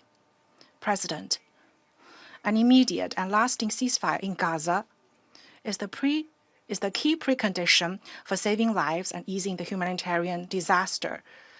While we take note of the recent resumption of ceasefire negotiations, Israeli attacks continue, with new innocent lives lost every day. These cruel facts have shown time and again that peace cannot be achieved by force and that prolongation of a war only leads to more deaths and hatred. We urge Israel to immediately cease all military operations in Gaza. Countries with significant influence over the parties should act in an impartial and responsible manner and take strong and effective actions to promote a ceasefire. The implementation of the two-state solution is the only viable way to resolve the question of Palestine. We welcome the high-level conference on the implementation of the two-state solution to be held at the end of this month and hope that it will give strong impetus to the political process of advancing the two-state solution. China will continue to work with the international community towards quelling the flames of war in Gaza, easing the humanitarian disaster, implementing the two-state solution, and ultimately realizing a comprehensive, just, and lasting settlement of the Palestinian question. Thank you. I thank the representative of China for the statement, and now give the floor to the representative of Panama. Gracias. Thank you, Mr. President. Panama thanks you for convening this briefing. We also thank the delegations of Denmark, Slovenia, France, Greece, and the United Kingdom for their timely initiative of convening and calling for this briefing. We also extend our gratitude to Mr. Tom Fletcher, Under Secretary General for Humanitarian Affairs, and Ms. Catherine Russell, Executive Director of UNICEF. We thank them both for their sombre reports. We also welcome the delegations of Israel, Turkey, the Observer State of Palestine, and the European Union. Mr. President, we are taking the floor in this chamber with immediate, unfettered access to clean water that cools our throat after and while we issue statements which call for peace, whilst at the same time they see us recount the horrors of war. As I speak here, I cannot help but think of an image which we might be aware of and which we might even describe in our statements. However, it's an image which is difficult to capture in its fully pixelated horror in these decision-making fora. Here, diplomatic debate sits alongside the emotional distance we have from the realities of Gazan civilians. An image which transcends statistics and reports. It is an image of a Palestinian mother under the blistering July heat, walking among the rubble with an empty drum, hoping that at some distribution site she will be able to fill up 2 measly bottles of water for her children. She does so harbouring the silent fear that she will meet the same fate as that of other children who were killed by a bomb while they were doing exactly what she will do. The contrast is a stark but a real one, because in Gaza, water neither refreshes nor hydrates. Its absence sows despair, and its absence is no accident. It is a slow sentence handed down by humans and the suffering they have induced. Panama reiterates its urgent appeal for the restoration of an immediate ceasefire. A ceasefire which will halt human suffering, facilitate the sustained, unfettered, and at-scale entry of vital humanitarian aid to Gaza, and a ceasefire which will ensure the immediate, dignified, and unconditional release of all the hostages which remain under Hamas control. Hamas's acts of cruelty and barbarism are acts which we once again fervently condemn. These measures are urgent They are vital and they are feasible. Mr. President, more than 58,000 people have died in Gaza and at least 138,000 have been wounded in these 21 months of war. More than 1.9 million have been displaced, many more than once. And 86% of the territory exists permanently under evacuation orders. The very minimum conditions that must be met for a dignified life seem to have vanished. 80% of Gaza's water and sanitation infrastructure is within militarized zones or in areas under evacuation orders. Regrettably, water no longer soothes or saves. It becomes mud. It is a source of illness and a source of death. According to the World Food Programme, 100% of Gaza's population is facing acute food insecurity, and at least 470,000 people are facing famine. Approximately 71,000 children and 17,000 women require urgent treatment for malnutrition, and 1 of every 3 residents goes entire days without eating a mouthful. Paradoxically, while stores are empty, more than 116,000 metric tons of food, enough to feed 1 million people for 4 months, are patiently awaiting the green light to enter the strip. It isn't that there isn't any food available. It's that its entry is denied or hampered. When it does arrive, accessing it has become a dangerous act. On the 10th of July in Deir al-Balah, an airstrike against a feeding centre killed 15 people. These included 9 children and 4 women. They were killed while they were lining up to receive food aid. 19 more children were wounded. Unfortunately, situations such as these have become part and parcel of everyday life in Gaza, and they demand an end to the war. According to the UN Human Rights Office, since May, at least 875 people have died whilst they were trying to receive aid. In the majority of them were doing so in the areas surrounding the distribution centres operated by mechanisms alternative to those provided by the United Nations system. However well-intentioned such efforts might be, they have exposed Gazan civilians to high operational and security risks at the very moment when they come with the hope of finding respite for their hunger. Just this morning, in another tragic episode, at least 20 people died close to a distribution site following a stampede unleashed by an alleged incident.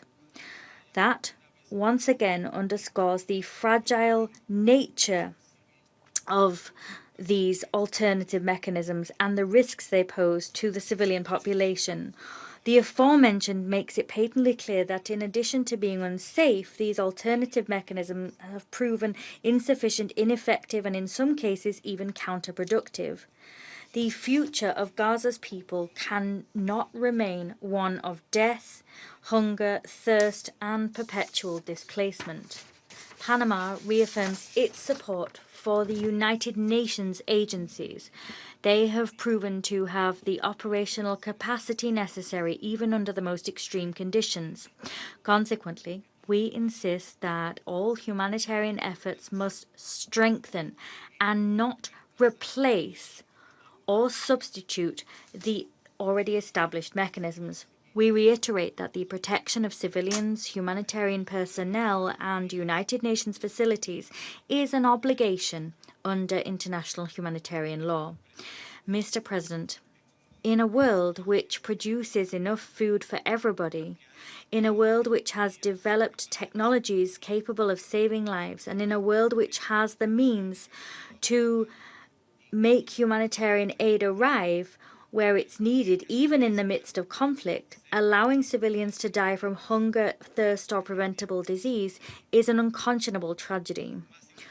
All the more unconscionable is the fact that these victims can be children. That's when it's most unacceptable, because children are the most innocent parties in any war, and they must be protected over and above any political or military differences. Panama will continue to support all efforts to ensure that in a future, hopefully in a near future, through brave decisions and actions, manage to return to the Israeli and the Palestinian people the possibility of living in peace, security, and dignity. Thank you. Representative of Panama for the statement, and now give the floor to the representative of Somalia.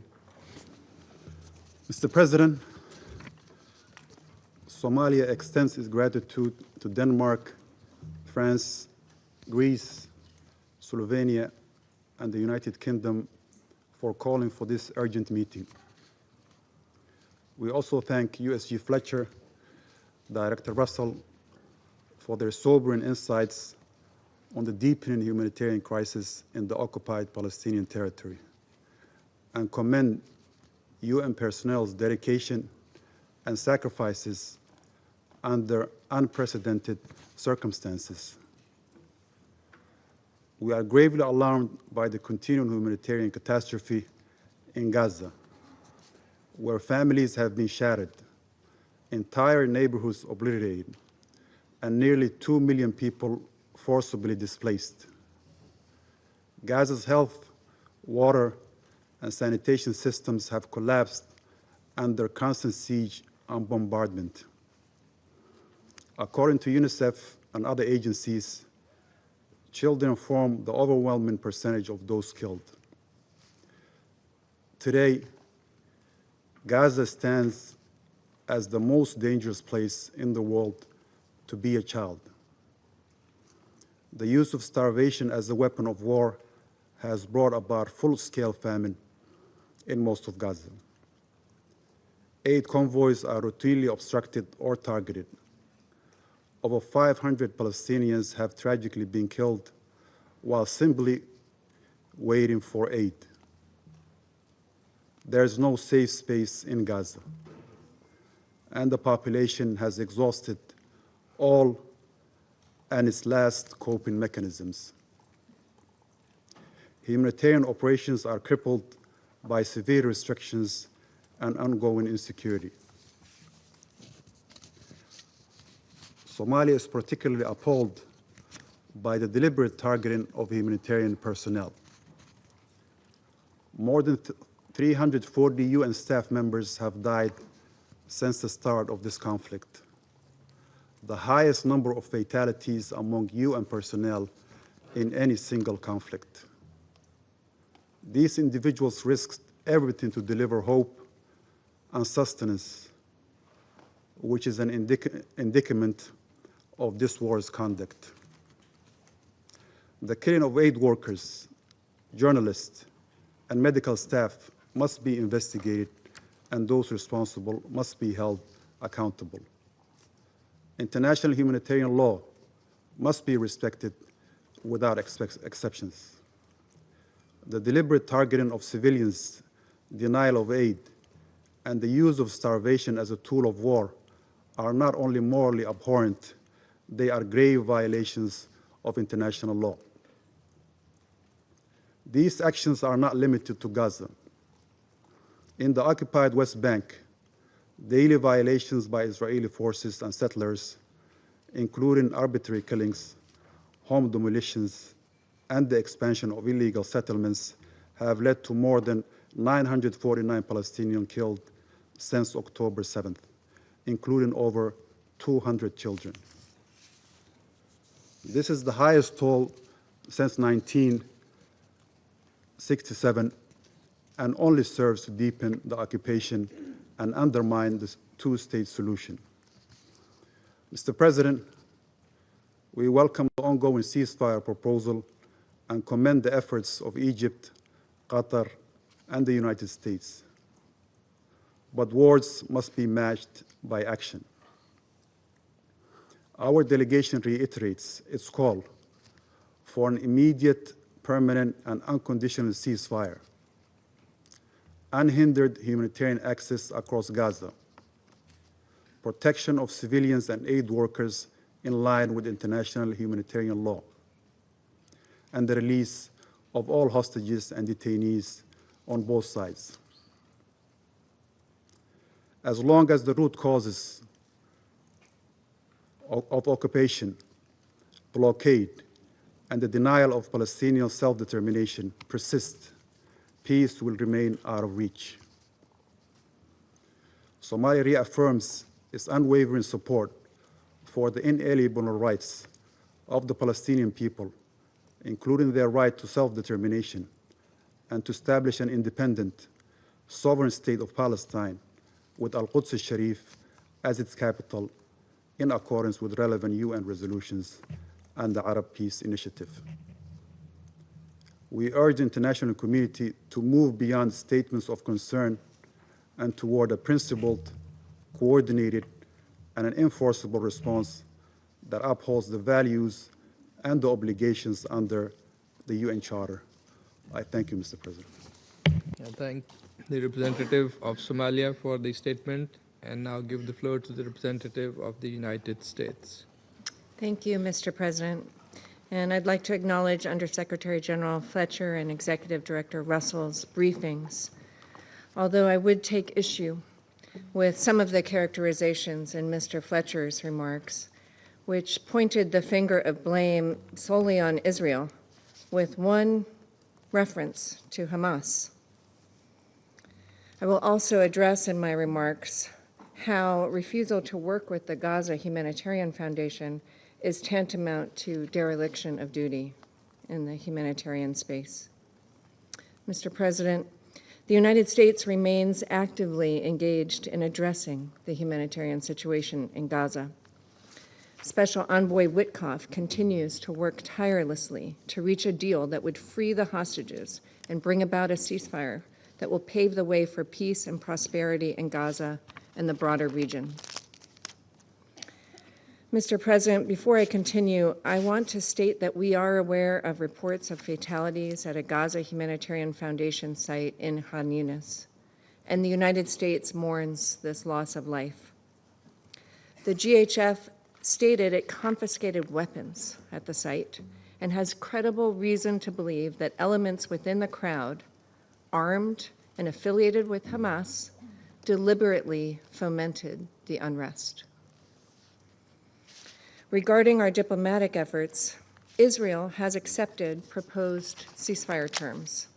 However, Hamas continues to stubbornly reject them.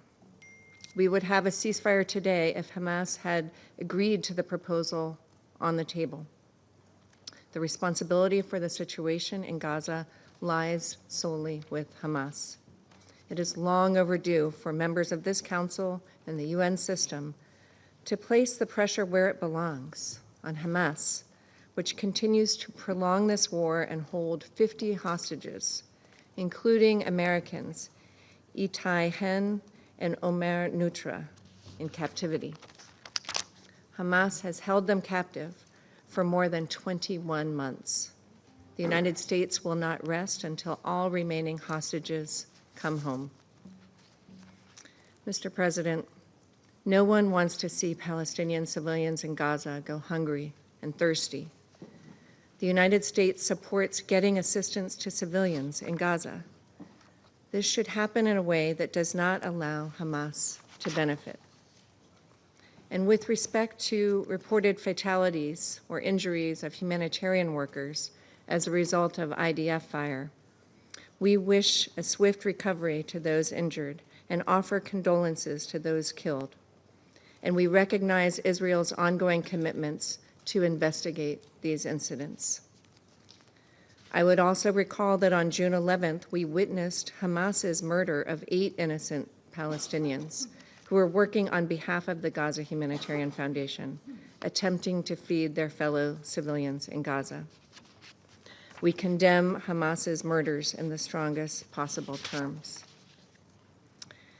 And with respect to West Bank violence, to which many have referred, I would simply note that Ambassador Huckabee has stated that we have asked Israel to aggressively investigate the murder of Saif Musalat, an American citizen who was visiting family in Sinjar when he was beaten to death. There must be accountability for this criminal and terrorist act, and our condolences are with Saif's family.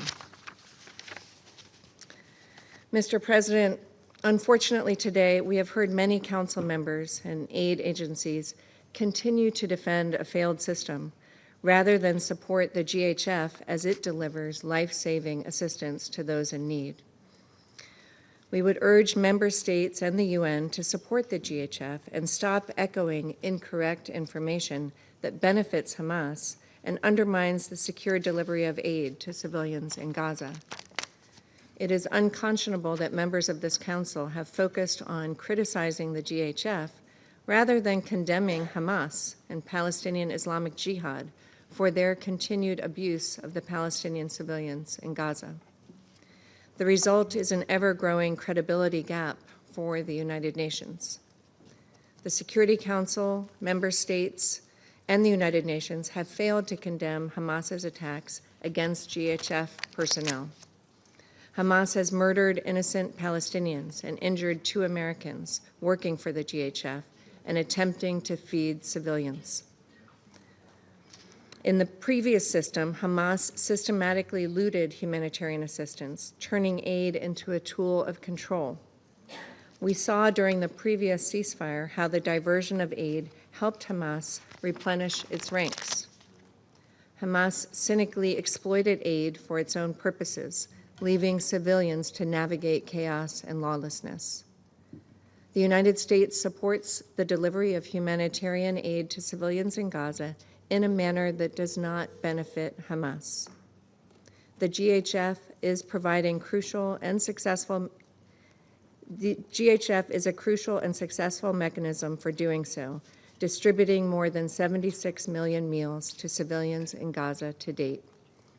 They succeed where the old system failed in preventing Hamas from using aid to stay in power.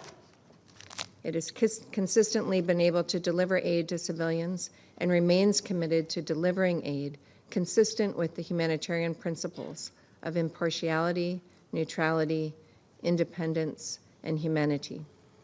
The GHF is a results-focused alternative to a broken aid system, following through on President Trump's commitment to feed Gaza's civilians without supporting Hamas or prolonging the conflict. The United States supports creative solutions that securely provide aid to Palestinians in Gaza without supporting Hamas or other terrorist organizations, and welcomes the additional aid entering Gaza following the agreement between the European Union and Israel. The United States has worked with GHF to assist the foundation in scaling up and increasing its effectiveness. Mr. President, while no mechanism is perfect, this is a good one and it is continuously getting better, and the UN should help it do so. We urge Council members to join us in supporting the work of the GHF as it delivers life-saving aid to civilians on the ground. I thank you. I thank the representative of the United States and now give the floor to the representative of Guyana. Thank you, Mr. President. Thank you for convening this meeting to receive an update on the humanitarian situation in Gaza. I also thank USG Fletcher and UNICEF Executive Director Russell for the sobering briefings and for their and their team's tireless work in providing a lifeline for Palestinians under the most challenging circumstances. The catastrophic humanitarian conditions being endured by civilians in Gaza, many of them children, continue to deteriorate rapidly. As we heard from the briefers today, the situation has worsened beyond imagination. The civilian population, already several times displaced, is now facing crisis-level food insecurity. It was heartbreaking to hear WFP's Deputy Executive Director speak recently of mothers in Gaza trying to prevent their children from playing so they could conserve energy due to lack of food. Just this week, 7 children waiting for water were among those killed in an Israeli airstrike. As the parties haggle over ceasefire conditions, the world is witnessing a cruel war on children. According to UNICEF, more than 50,000 children have reportedly been killed or injured in Gaza, and nearly every child knows what it is to be displaced, their families torn apart, and their homes destroyed. This devastation is unfolding as tons of life-saving food, medicines, and other basics sit in trucks across the border, waiting months for the green light to enter Gaza. Already stretched relief efforts are being further hindered by the denial of entry of necessary fuel supplies. We note the joint statement issued over the weekend by UN agencies, where it was made clear that fuel is the backbone of survival in Gaza, powering hospitals, water systems, sanitation networks, ambulances, kitchens, and every aspect of humanitarian operations. Also made clear is the fact that without adequate fuel, UN agencies may be forced to cease operations entirely, meaning no health services, no clean water, and no capacity to deliver aid. The small amounts of fuel finally being allowed into Gaza represent a tiny fraction of the hundreds of thousands of liters of fuel needed each day to sustain daily life and critical aid operations. Fuel shortages have already resulted in maternity, neonatal, and intensive care units in hospitals no longer being able to function. Further compounding this desperate situation are the daily reports of civilians being targeted, killed, and injured while seeking aid at militarized aid distribution sites. WFP assesses that nearly 1 in 3 people in the Gaza Strip currently go without eating for days. While we note the planned expansion of the Gaza Humanitarian Foundation's distribution program, and hear repeatedly that the goal of the GHF is to facilitate the entry and distribution of humanitarian aid to the civilian population in the Gaza Strip in a manner that prevents its diversion or exploitation by Hamas, we continue to observe the GHF's lack of capacity to achieve its stated objective. With too few sites, those seeking life-saving aids are required to travel long distances under dangerous conditions, and there is repeated chaos as thousands of civilians line up to receive life-saving aid at GHF sites, with many being killed or maimed in the process. OHCHR has reported that as of 13th July, 875 people were killed in Gaza while trying to get food, with 674 of them killed in the vicinity of GHF sites. Today, at least 20 people were killed or reportedly killed in a stampede at the GHF site in Khan Yunis. Urgent action is needed to address deficiencies and to ensure the safety and dignity of those seeking food. In Resolution 2730, adopted in May last year, the Security Council reaffirmed the need for parties to armed conflict to comply with their legal obligations to respect the principles of distinction, proportionality, and precaution in the conduct of hostilities and refrain from attacking, destroying, removing, or rendering useless objects indispensable to the survival of the civilian population. Moreover, the Council's presidential statement of 3rd August 2023, which Guyana co-sponsored, reaffirmed the obligation of all parties to an armed conflict to respect international humanitarian law and to allow and facilitate the rapid and unimpeded passage of humanitarian relief for civilians in need, in line with the humanitarian principles of humanity, neutrality, impartiality, and independence, including medical assistance. It also reaffirmed the need for all actors engaged in the provision of such assistance in situations of armed conflict to promote and fully adhere to these principles. This Council must uphold its own decisions and demand compliance from the parties to this conflict. The Council must also insist that increased amounts of food and essential goods, including fuel and medicines, be allowed into Gaza and distributed by the United Nations and other humanitarian operators in keeping with humanitarian principles and international law.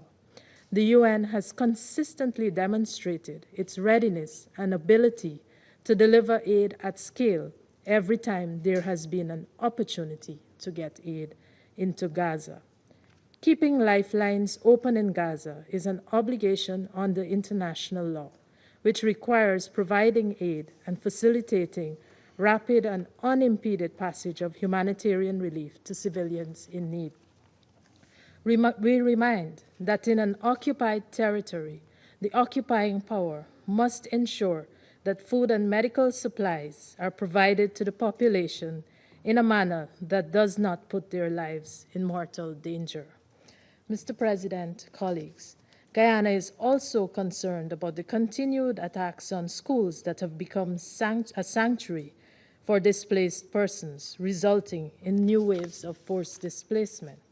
According to UN estimates, over 725,000 people have been displaced since the breakdown of the ceasefire in March, with the Israeli military continuing to issue new displacement orders every day.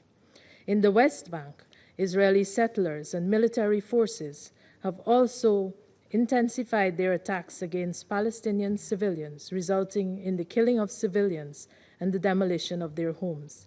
According to OHCHR, some 30,000 Palestinians were forcibly displaced since the launch of Israel's Operation Iron Wall in the north of the occupied West Bank earlier this year. An immediate, unconditional, and permanent ceasefire in Gaza remains the only viable hope for its suffering population. There must also be an immediate, dignified, and unconditional release of all hostages held by Hamas and other groups, as well as the safe and unhindered access to humanitarian aid.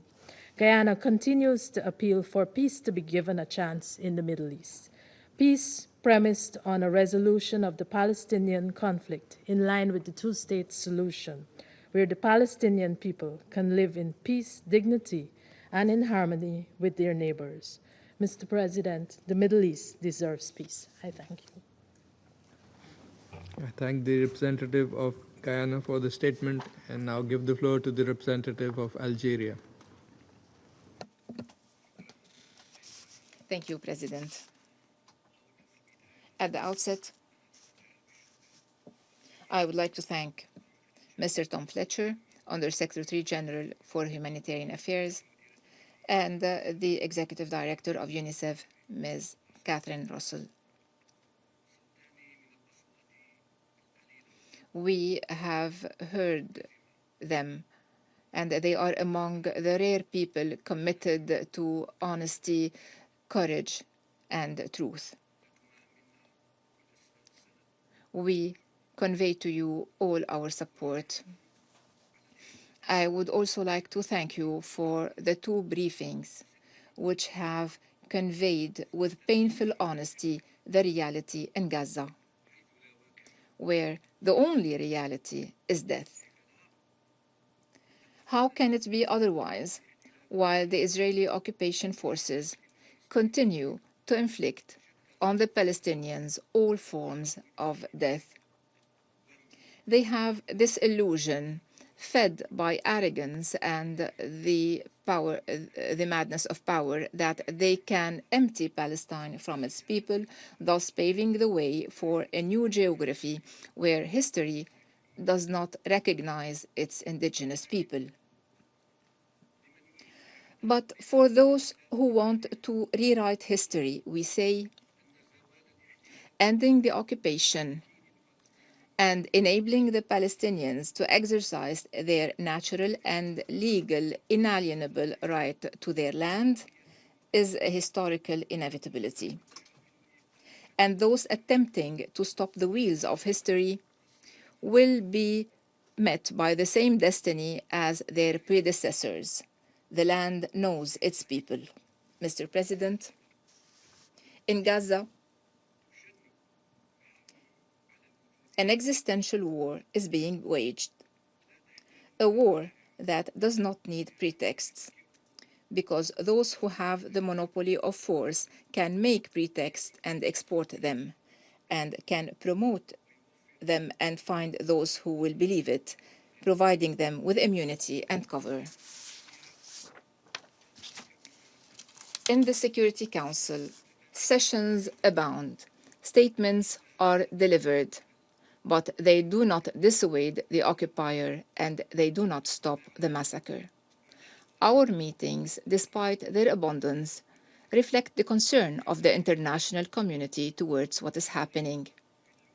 At the same time, our meetings reveal the inability of the international community to adopt the necessary resolutions and to impose respect of their will when it comes to the Israeli occupier. What is even more surprising, colleagues, is that we are hearing some defending the killers and finding them and themselves justifications. For some, killing children is a mere collateral damage. Maybe because they are Palestinians, they can be killed. Can you believe this? UNRWA estimated that Israel kills daily since the 7th of October 2023 a whole classroom of children, where the number of pupils per classroom is between 35 and 45 children. Children are paying the price. More than 18,000 children have been killed, 17,000 of whom reached hospitals. 10 children in the Gaza Strip are losing daily one or both legs. Whom should we believe? Then we hear some justifying the targeting of hospitals. And we hear them justifying the targeting of hospitals. They say that hospitals are command and control centers, while the WHO and other actors say otherwise.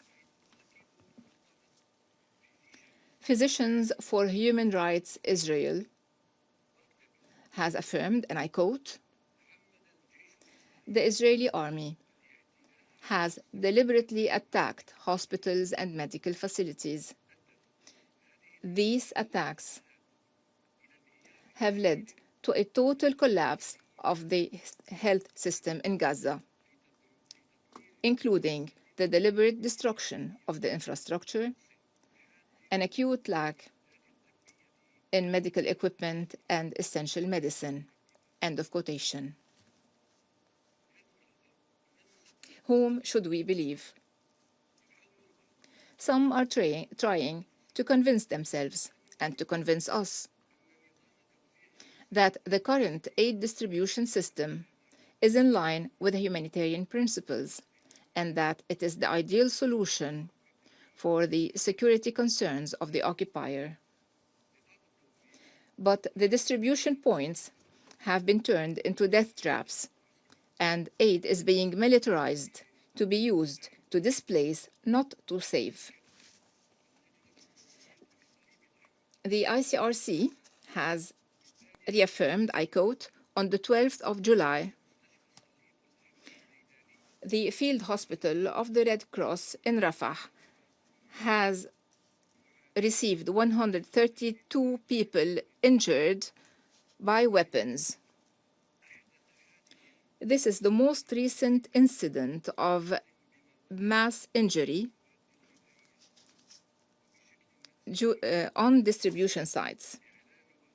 Tragically, 25 persons were declared dead upon their arrival, while 6 others died after they entered hospital. End of quotation. Whom should we believe? They say that there is no famine in Gaza and that calories are being calculated and needs are being met. But the reality shows otherwise. We see in Gaza people bitten by hunger. We see baby formula becoming a rare commodity. According to UNICEF, and I quote, last month, more than 75% of households have had a decreased access to water, and they do not have enough water to drink and cannot wash their hands when needed. Malnutrition is also on the rise. More than 9,000 children have been hospitalized to receive treatment for acute malnutrition since the beginning of this year. End of quotation. Whom should we believe? Should we believe the pale faces of Gazans and their teary eyes? Or should we believe the language of killing? Should we believe those who are falsifying the truth and asking us to believe it in the name of pragmatism, double standards, and political considerations? The enormity of the atrocities that are being committed requires each one of us to listen to our humanity and to call for investigation and accountability. Before all that, we should call for a ceasefire and save the Palestinians. Mr. President, amidst these repeated massacres, we should not be fooled by names. We should not be distracted by legal arguments. Call it what you may: ethnic cleansing, genocide, crimes against humanity, war crimes, or a military operation. The result is one and the same: bodies dying from thirst before dying with bombs and bullets, and children born without a childhood and dying without graves. Meanwhile, the world remains silent, a silence that belongs to the language of crime, not to the language of conscience. Until when? Until when will we explain tragedy with cold terminology? Until when will we answer the killer with mere expressions of concern? And until when will we describe the victim as a mistake? This silence, under the pretext of diplomacy, amounts to bearing witness to a crime, and history will record it not as an impartiality, but as treason. Therefore, it is not enough to condemn. It is not enough to regret. Enough words. The obligation now is to act. The obligation is to use the tools provided by the UN Charter to end these crimes that are clear to everyone. Thank you. I thank the representative of Algeria for the statement and now give the floor to the representative of Sierra Leone.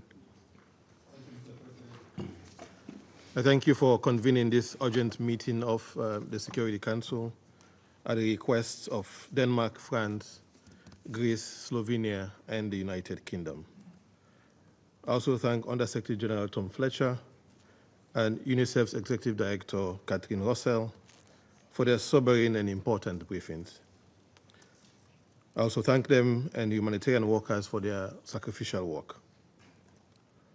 On the tragic humanitarian situation in Gaza, it is important to reiterate that for Sierra Leone, we speak not as a distant observer, but as a state with deep understanding of the horrors of conflict, impunity, and international indifference. We understand too well what it means when the international humanitarian law is disregarded and when civilians are left defenseless. We speak from that place of experience, empathy, and enduring responsibility, committed to the protection of civilians, the preservation of international law, and the pursuit of peace with justice. The humanitarian situation in Gaza is beyond catastrophic. It is inhumane and indefensible. We know that in the response to indeed the brutal and condemnable attacks of 7th October 2023 and the unlawful taking of hostages by Hamas and other armed groups, acts of terror which we have condemned, the state of Israel's military operations in Gaza have resulted in the death of over 58,000 Palestinians, including over 17,000 children, 10,000 women, and 4,000 elderly persons. No vulnerable or protected group has been spared from the brutality. Over 139,000 people have been injured, most of them women and children, and more than 9,000 remain missing, presumed buried under rubble. These are not abstract statistics. They are lives lost, family devastated, and futures erased. With the restrictions imposed on UN aid distribution and the commencement of food distribution by the euphemized Gaza Humanitarian Foundation in late May 2025, we continue to express grave concern over reports indicating that over 700 Palestinian civilians have been killed near aid distribution points, with over 600 of those fatalities occurring at or around GHF-operated sites. These tragic deaths resulting from stampedes, crush injuries, and the use of live ammunition by Israeli forces and contracted security personnel underscore the urgent need for the protection of humanitarian operations and the civilians they intend to serve. The rising toll is not an unfortunate side effect of conflict, nor collateral damage, but the result of deliberate policies that deprive civilians of their most basic rights. The ongoing siege, collective punishment, targeting of infrastructure, denial of humanitarian access, and the use of starvation as a method of warfare all constitute grave breaches of international humanitarian law. IHL is unambiguous. The Fourth Geneva Convention prohibits collective punishment and places obligations on occupying powers to ensure the provision of food, medical care, and essential services.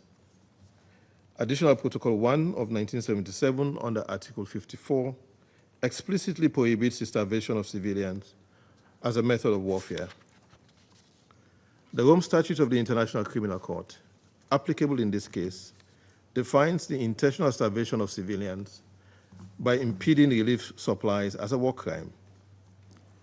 The Genocide Convention of 1948 under Article 2C defines deliberately inflicting on a group conditions of life calculated to bring about its physical destruction in whole or in part as a constituent element of genocide.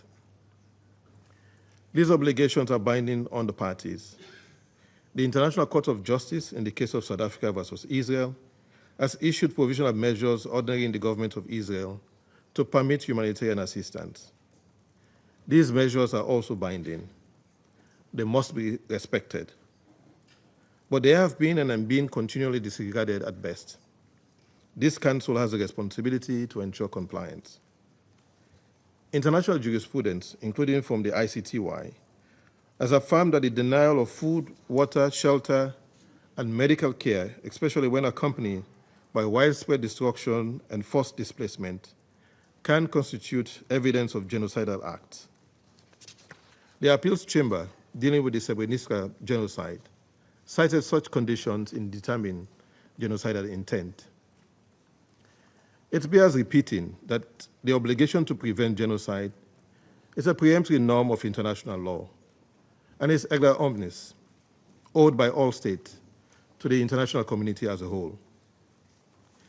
This duty requires not only abstention from acts of genocide, but also proactive measures to prevent such crimes where there is a serious risk of their occurrence. Accordingly, a blanket refutation, consistent denial, and not a sufficient response to an erroneous obligation. The pattern of mass civilian killings, obstruction of humanitarian aid, and the systemic targeting of life-sustaining infrastructure in Gaza must be examined within this prism. Indeed, today in Gaza, we see indicators of prolonged bombardment, the destruction of crops and wells, targeted killings of journalists and humanitarian workers, the cutting of fuel, water, and electricity supplies, and public calls by senior officials of the government of Israel for the displacement of the population. These acts, taken cumulatively, raise serious concerns about both international humanitarian law and international criminal law. Inaction, therefore, in the face of such grave breaches undermine the collective commitment of states under the Genocide Convention and the UN Charter and risk eroding the foundational principles of our shared humanity. Mr. President, Sierra Leone urges this Council to act decisively and without delay. We call on the members of this Council with the means to do so to act. The rules-based international order must not be sacrificed to inertia or geopolitics. We therefore call for, first, a complete cessation of hostilities and the initiation of a credible, irreversible political process leading to a permanent ceasefire. Second, the immediate and unconditional release of all hostages, including Israeli civilians held by Hamas and Palestinian detainees held without due process. Third, an immediate and unconditional lifting of the aid restrictions and restoration of full and unhindered humanitarian access. We therefore welcome the announcement of the agreement between the State of Israel and the European Union last week to expand the entry of humanitarian aid into the Gaza Strip through multiple crossings, allow for the repair of critical infrastructure, and ensure the protection of aid workers. Fourth, full compliance with the International Court of Justice provisional measures, including those mandating the facilitation of humanitarian assistance. Equally important is the implementation of all relevant resolutions of the Security Council, including 2712, 2720, and 2735. These resolutions are still valid and binding on the parties. Fifth, independent, impartial, and transparent investigations into all alleged violations of international humanitarian law and human rights law, including a call for an immediate investigation into the fatalities at GHF aid distribution sites and convoys. Sierra Leone commends the ongoing diplomatic efforts, including those led by Egypt, Qatar, and the United States, to achieve a ceasefire and scale up aid delivery. We also welcome the joint reconvening by France and the Kingdom of Saudi Arabia of the postponed international conference on the establishment of the Palestinian statehood and a two-state solution. We affirm our support for the right of the Palestinian people to self-determination and for a two-state solution. In closing, Mr. President, we must note that this Council, in just 2 generations, must not be remembered for what it again failed to prevent. We must endeavor to discharge our responsibility until relief reaches Gaza, the hostages are released, and hostility ceases. In the face of current inaction, we must also not be silent. As we recall the solemn words of never again, it must apply universally to all peoples, in all places, and at all times, in particular to the people of Palestine, in the occupied Palestinian territory, and now. I thank you. I thank the representative of Sierra Leone for the statement. I shall now make a statement in my capacity as the representative of Pakistan. I would like to join colleagues in thanking Under-Secretary General Fletcher and Executive Director Russell for the compelling briefings. We appreciate and support your work. Certainly, to properly describe the situation was beyond vocabulary. For the situation was actually beyond belief, unimaginable in this time and age. We support your calls primarily for standing unequivocally with international law and international humanitarian law and for an immediate ceasefire in Gaza.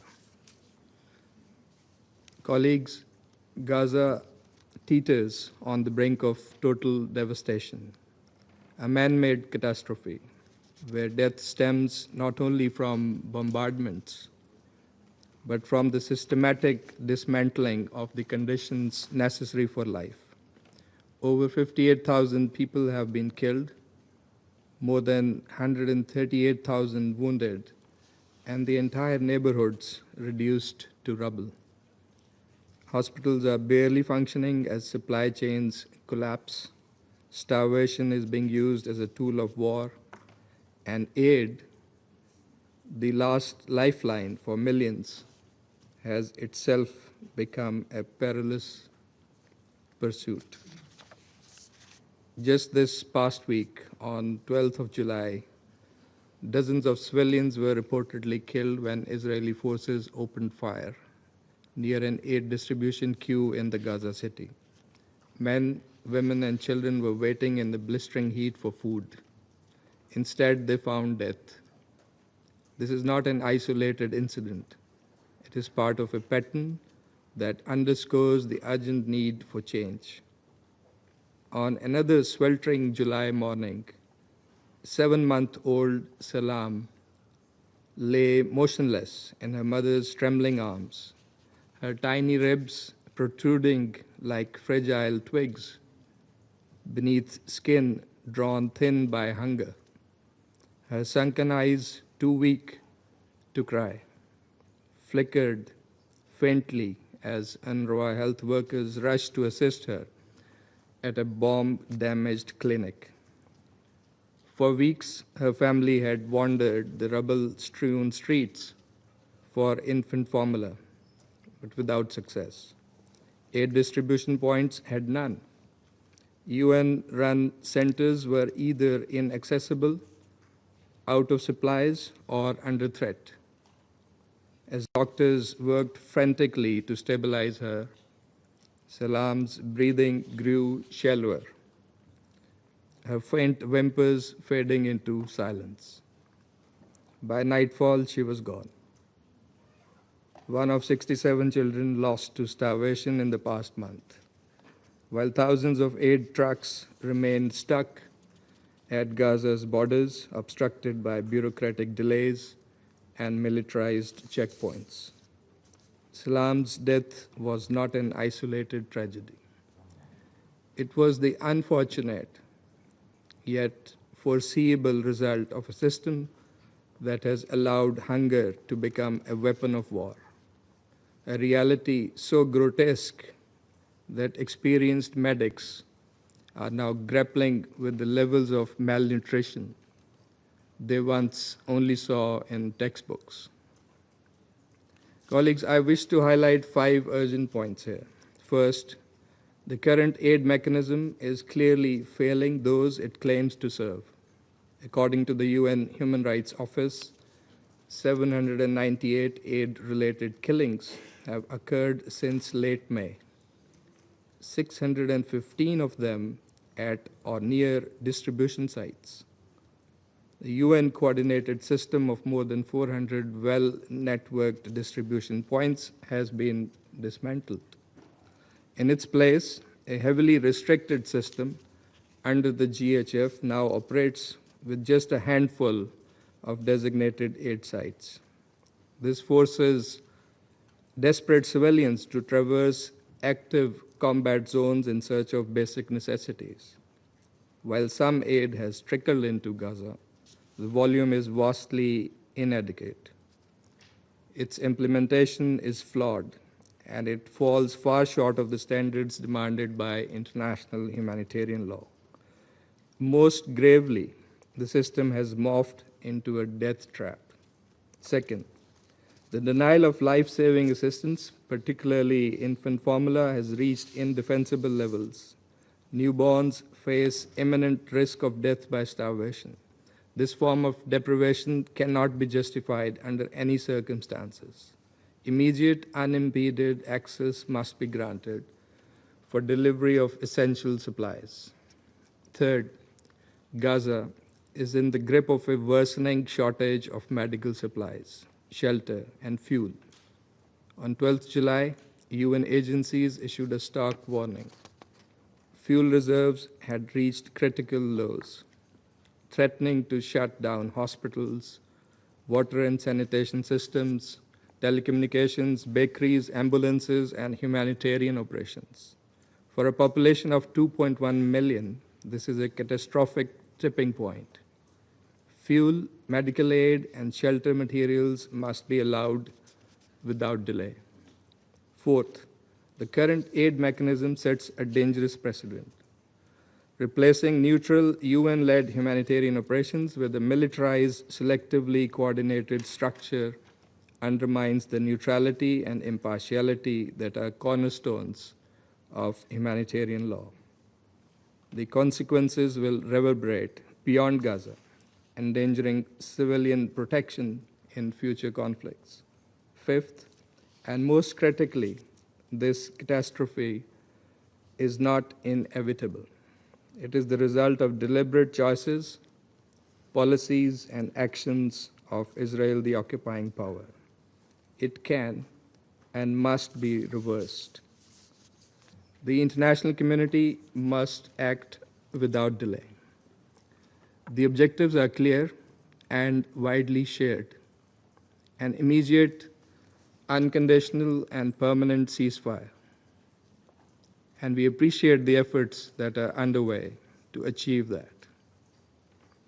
The lifting of the blockade and restoration of full, unhindered, and impartial humanitarian access in accordance with international humanitarian law through the UN system, including UNRWA, the release of hostages and Palestinian prisoners, the unambiguous rejection of all illegal policies and actions of the occupying power, including settlement activity, any forcible displacement of Palestinians from their lands, and finally, and most fundamentally, addressing the root cause of this crisis, the prolonged Israeli occupation and the denial of Palestinian rights. A just and lasting peace in the Middle East requires realization of the two-state solution with an independent, sovereign, and contiguous Palestinian state based on pre-1967 borders with Al-Quds, Al-Sharif as its capital. In this regard, we look forward to the high-level conference later this month to be co-chaired by France and Saudi Arabia, and hope that it will yield concrete outcomes. Colleagues, the world cannot stand by as Gaza is starved and shattered. Let us not grow numb to the daily toll of lives. It is not just another headline, another ticker on our screens, another statistic. Behind each number is a life, a person with a story, a dream extinguished, a family torn apart. History will judge us anyways, but let us be judged by our actions on the side of humanity and international law, and not by silence and passivity. I thank you. I resume my functions as President of the Council. The representative of the United States has asked for the floor to make a further statement. I give them the floor. Thank you, Mr. President. A couple members made very serious allegations of genocide. Mr. President, these accusations are categorically false and they fuel anti-Semitism around the world. America fully supports Israel's right to defend itself. Israel has taken numerous measures to limit harm to civilians and to address humanitarian needs. The loss of life in Gaza is tragic, but responsibility for this rests with Hamas, which could stop the fighting today by freeing the hostages and agreeing to a ceasefire on the terms already accepted by Israel. I thank you. The representative of the United States for the statement. I now give the floor to the representative of the observer state of Palestine. Thank you, Mr. President. More than 2 million Palestinians, half of them children, and for more than 650 days now, wake up without knowing if they will make it through the day, and go to sleep without knowing if they will wake up in the morning. Day after day after day. They spent every hour, all 15,600 hours of them, with death besieging them.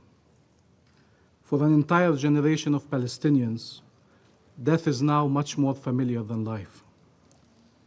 2 million people have to snatch everything out of the claws of death: food, water, shelter, time.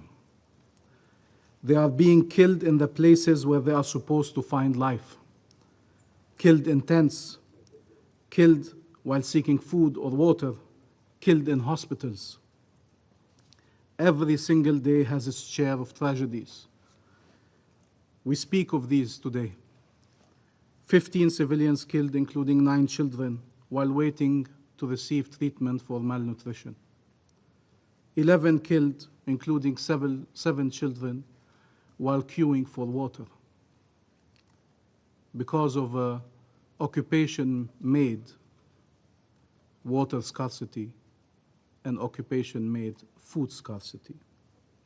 And every day, 40, 50, 60 Palestinians killed while seeking food. We fear the world is growing accustomed to the unbearable, to the unacceptable. Imagine what it is to be a parent in Gaza. You know that any disease and any wound can be fatal for your child. You know that the family you leave to get food or water or help could be gone by the time you return. Do you take them to the hospital with the fear that they might be killed there, or keep them with you while they might die within your arms? Do you go get food and risk getting shot, or send a family member and risk losing them, or stay and risk seeing your children starve to death? Do you go get water, send a member of your family go get water at the peril of your life or their lives, or risk seeing your family die of thirst? Do you evacuate one more time, forcibly displaced again and again, and get killed on the way, or stay put and get killed where you are? Every decision they are making while we speak is a life and death decision. Every single day, every single hour, every single minute. But it is a Russian roulette with a bullet in almost every chamber. Whatever decision you make, most probably somebody is going to die. Every single family in Gaza is moving between one death and another as the whole world watches on. For 1 million minutes now. In Gaza, all paths lead to death, and our role, our responsibility, our legal and moral duty is to open one that leads to salvation. One that leads to salvation. Israel wants that path to be leaving Gaza. That was the whole plan from day one. In the words of Mahmoud Darwish, this siege will endure until we are truly persuaded into choosing a harmless slavery but in total freedom. They want to say, we chose to leave. We chose to be occupied. We chose to be oppressed. It is our fault. It's always our fault. That has been the narrative since the beginning. Didn't they say we were responsible for our own Nakba? That we left on our own, forgetting the massacres and the towns and villages destroyed? Let them leave, they say. This is Israel's solution for the Palestine question, a right to further and definitive exile, rather than a right of return or a right to life and liberty in our ancestral homeland. Mr. President, humanitarian assistance, like international law, are expressions of our recognition of the value of human life, all human life, and of the inherent dignity of each and every person. States have rights, peoples have rights, human beings have rights. But Israel does not recognize our state. It does not recognize our people. It does not recognize us as equal human beings endowed with rights.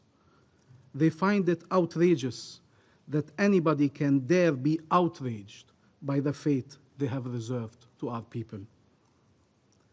Mr. President, distribution of aid is distribution of life.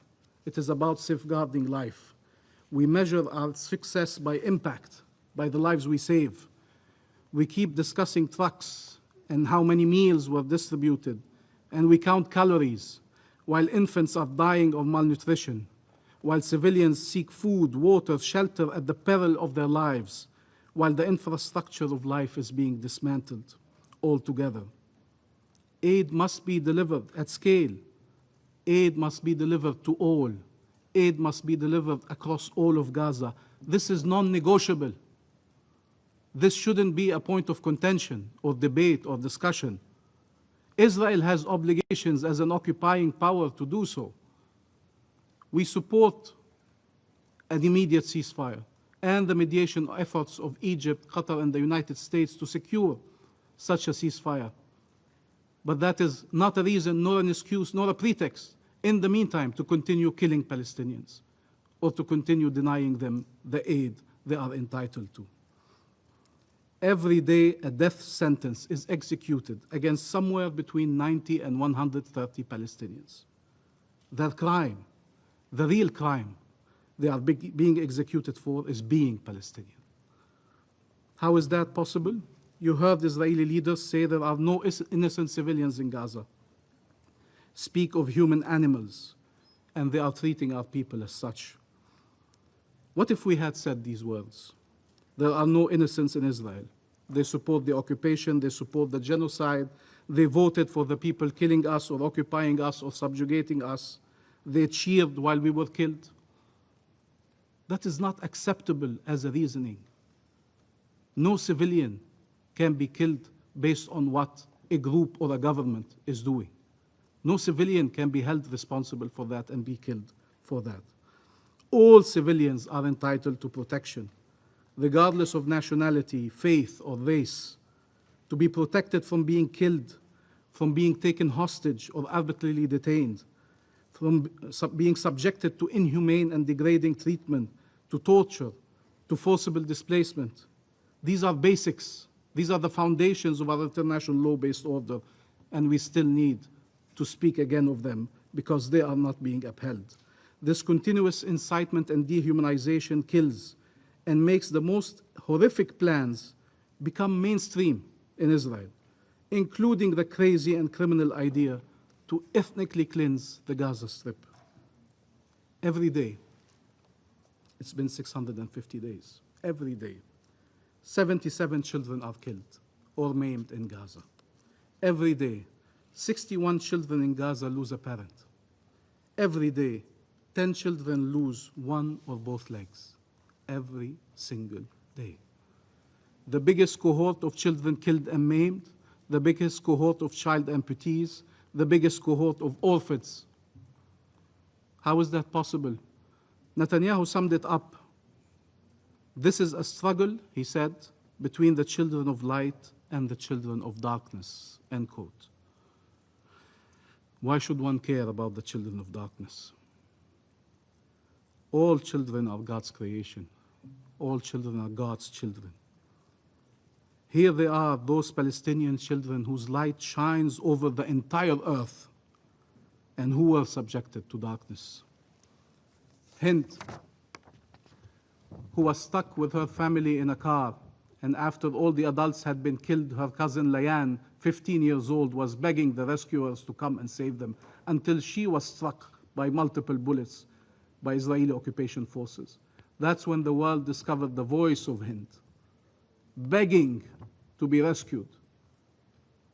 Finally, she was also killed, and the rescuers coming to help her were killed.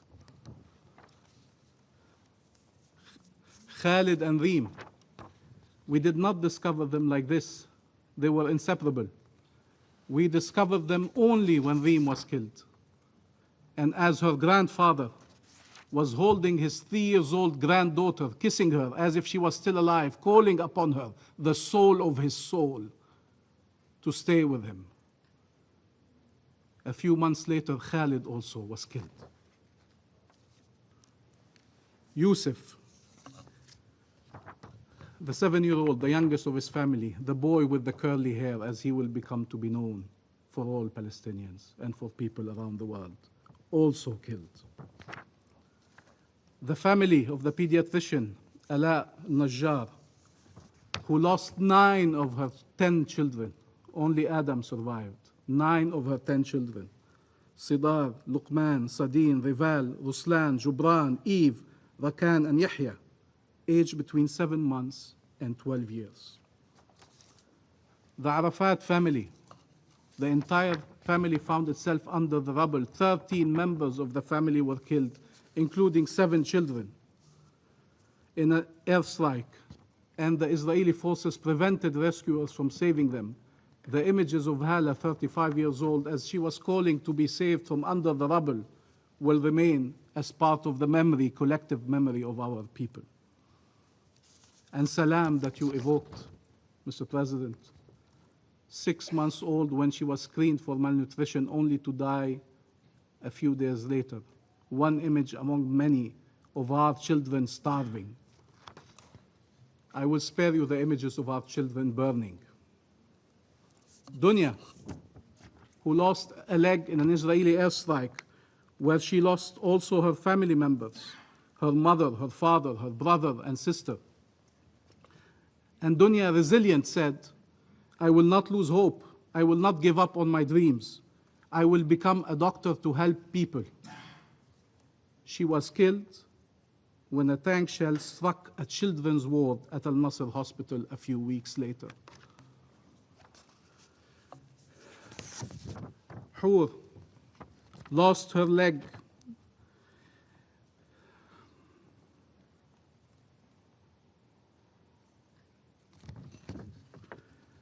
lost her family, her father, her mother, her 3 brothers.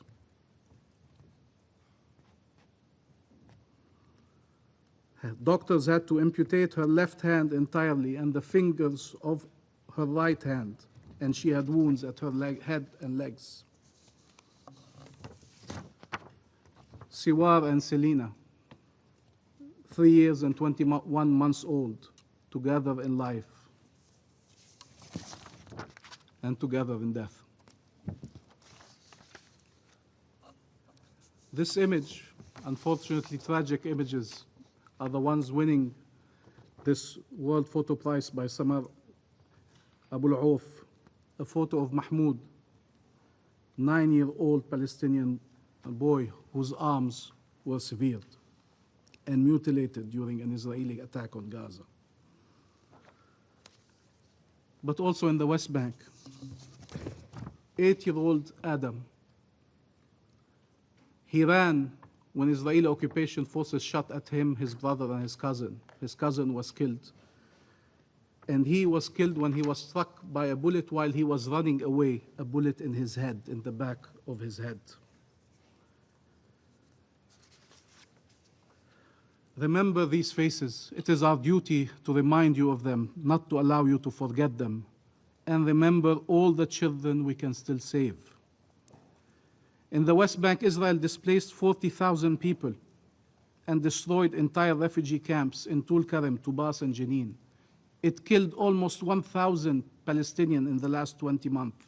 including 200 children.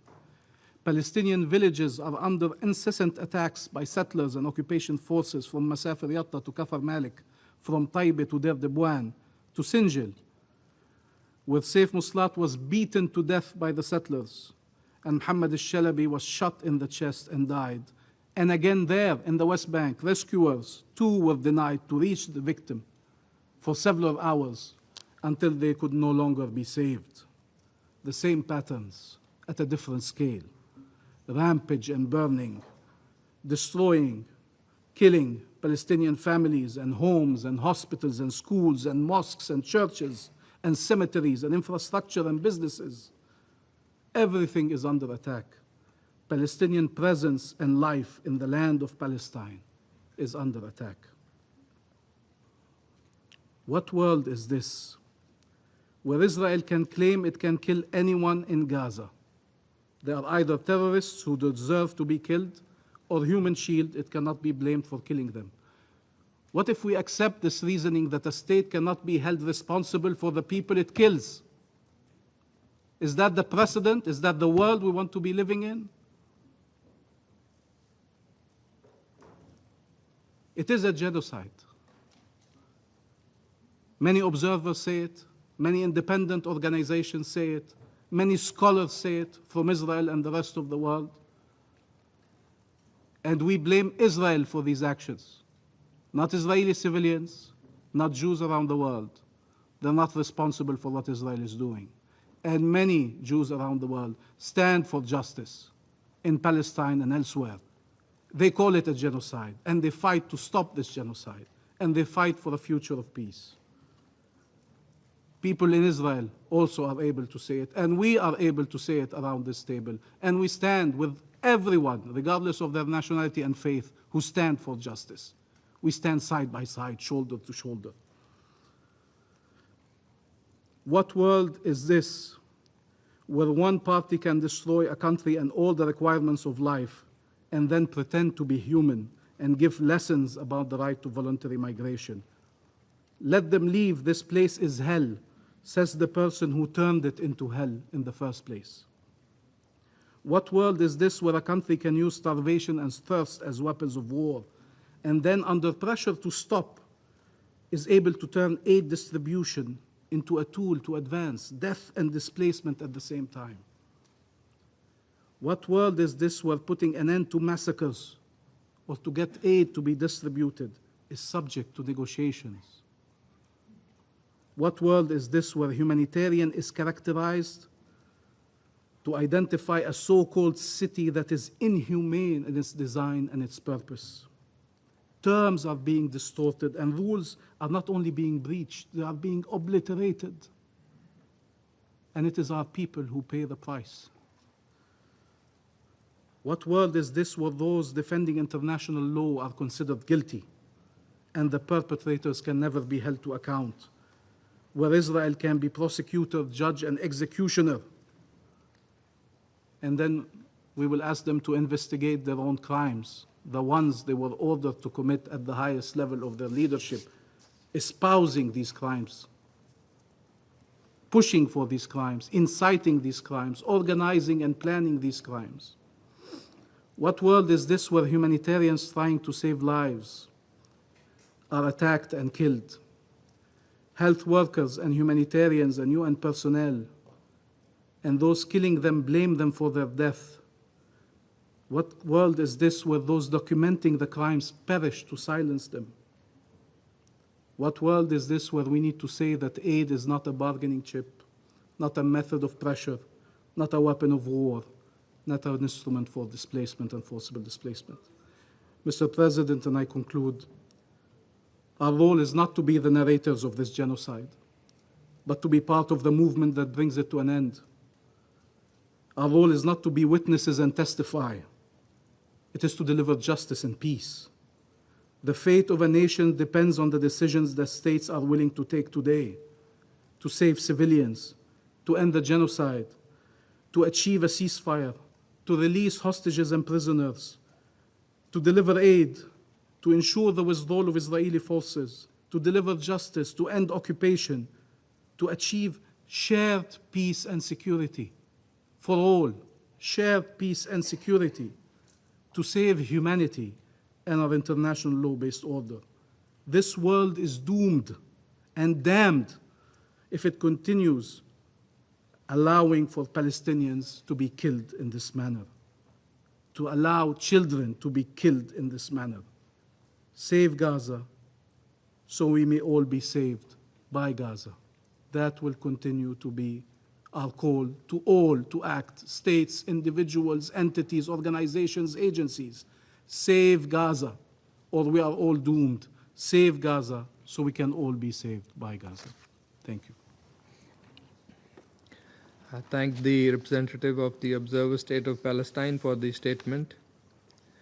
I now give the floor to the representative of Israel. Thank you, Mr. President. Before I begin my statement, I would like to comment on the two briefings we heard today. Israel is engaged with various UN agencies in good faith at the highest levels, and it is unfortunate that OCHA has continued to abandon all semblance of neutrality and impartiality in its statements and actions, despite claiming otherwise and claiming to adhere to them here today in this room. While referencing the West Bank and events that took place all the way back in May, both briefers only addressed Palestinian casualties based on information that is presented by Hamas. If it is neutrality and impartiality that our UN colleagues adhere to, why was there no mention, let alone a condemnation, of the terror attack where a 9-month pregnant woman was murdered by Palestinian terrorists and her unborn son was seconded to his wombs 15 days afterwards? Mr. President, Roni and Alma Miran are 4 and 2.5 years old. Like many kids their age, they regularly make pretend phone calls on their toy phones. But unlike most children their age, when their mother, Lishai, asks them who they're speaking to, their answer carries a deep pain. The answer is always the same: Abba, Dad. They ask, "Where are you, Daddy? Are they letting you return to us?" They hug and kiss his photo, not able to physically do so for 21 months. Their father, Omri Miran, has been held hostage by Hamas in Gaza for 649 days. For those two young girls, that's nearly their entire lives without their Abba. Earlier this month, twin sisters Emma and Yuli Cunio, who were themselves abducted by Hamas alongside with their parents on October 7th, celebrated their 5th birthday. What should have been a day filled with balloons, laughter, and joy was instead a somber affair marked by absence and pain, because it was their 2nd birthday without their father, David Cunio, who is still held hostage in Gaza. Their birthday wish was heartbreakingly simple: we just want Dad to come back home. These are not isolated tragedies. These are not statistics. These are shattered families suffering each day in suspended agony. These are innocent civilians held by terrorists, a horror the world must never normalize, a horror that Israel will not accept. Mr. President, we meet today again to discuss the humanitarian situation in Gaza, with a briefing from UNICEF concerning the situation of Palestinian children. Yes, the suffering of Palestinian children and the suffering of children anywhere demands our attention. Yet the glaring silence of this Council about Israeli children, about hostages, murdered toddlers like the Bibas boys, on traumatized survivors who will never see their parents again, on children running for shelter as Iranian missiles rain down on civilian population centers, is more than a technical omission. It is a moral failure. Scores of Israeli children were mutilated, tortured, and murdered on October 7th. Innocent lives cut short by the barbarity of Hamas terrorists. These children were victims of an evil that this Council seems unwilling to address or condemn: Hamas. Instead, we're presented with a narrative that forces Israel into a defendant's chair, while Hamas, the very cause of this conflict and the very instigator of suffering of Israelis, but also of Palestinians, goes unmentioned, unchallenged, and immune to condemnation. Some in this Council seem to forget what caused the humanitarian situation in Gaza. To address the situation without mentioning Hamas's war crimes, hiding weapons in schools, firing rockets from hospitals, using civilians as human shields, is not a humanitarian concern. It is propaganda. And even this additional session held today, a week before an already scheduled dedicated council session, plays directly into the hands of the terrorists who engineered this conflict. It does not support peace, but politicizes suffering. Rather than requesting concrete consultations to learn about the efforts on the ground, the Council gathers to do the opposite, to pressure one side while absolving the other. There is a serious effort on the ground to achieve a hostage deal. Prime Minister Netanyahu's visit to Washington last week to meet with President Trump and other senior administration officials underscored just how committed Israel is in its will to achieve a hostage deal. And Israel continues to closely work with the United States and with Egypt and Qatar on reaching a deal that would bring our loved ones home and would end Hamas's reign of terror. Israel will keep supporting the entry of food, baby formula, medicine, and critical supplies because we believe innocent civilians deserve relief from the agony that Hamas has caused them. But we will not allow that aid to become fuel for terror. And yet, even as aid flows in, Hamas does everything in its power to disrupt it. They loot supplies, they obstruct distribution, they intimidate international aid workers, they fire at aid convoys, steal fuel intended for hospitals, and hoard food for their terrorists. They turn the sufferings of the civilians of Gaza into a tool of leverage, and then blame Israel for the very hardship they manufacture. Anyone who truly cares about humanitarian assistance must be serious about condemning those who prevent it from reaching the people. Let us stop pretending that Hamas is a bystander to this crisis. They are its architect. So I ask, does this Council stand with the effort to improve the situation on the ground, or with those who obstruct it? While this Council speaks of humanitarian suffering, let us provide an update on the real humanitarian action underway. Over the past 2 weeks, Israel, together with international organizations, has facilitated the entry of thousands of tons of humanitarian aid into Gaza, using mechanisms designed specifically to bypass Hamas terrorists and reach the civilian population directly. These efforts have been coordinated with the Gaza Humanitarian Foundation, which has now delivered more than 66 million meals to Gazans. In addition, more than 7,500 tons of flour have been delivered to bakeries across Gaza, ensuring bread for families. Today alone, over 130 patients and caregivers, including children, exited Gaza through the Kerem Shalom and Allenby bridge crossings for treatments abroad. So perhaps it's time to put an end to the dissemination of disinformation by some in the Council regarding which paths lead to what. There are paths of cooperation and improvement. Earlier this week, on July 13th, nearly 100 tons of baby formula donated by UNICEF entered Gaza through the Kerem Shalom crossing, facilitated by Israel. We do wonder why this was omitted from the briefing this afternoon. It should be absolutely clear. The aid is for the civilians in Gaza, not for Hamas, and we will continue to facilitate it. Mr. President, Council members, one cannot claim to care about the children and people of Gaza while ignoring the suffering of Israeli children and hostages still held there. A mere mention, a single reference in a 15-minute presentation is not enough. The empty words will not do. You cannot champion peace while turning a blind eye to those who wage terror. If this chamber truly wishes to ease the suffering of all children, Israeli and Palestinians, then you must confront the root of this conflict, and that root is Hamas. Hamas has built its war machine at the expense of Palestinian lives and futures. It has robbed Gazan children of their innocence, indoctrinating them with hate in their classrooms, using them as human shields, and bearing weapons in their schools and hospitals. Imagine what Gaza could be without Hamas, a place of peace, where children learn math, not martyrdom, where aid builds homes, not terror tunnels, where coexistence replaces hate.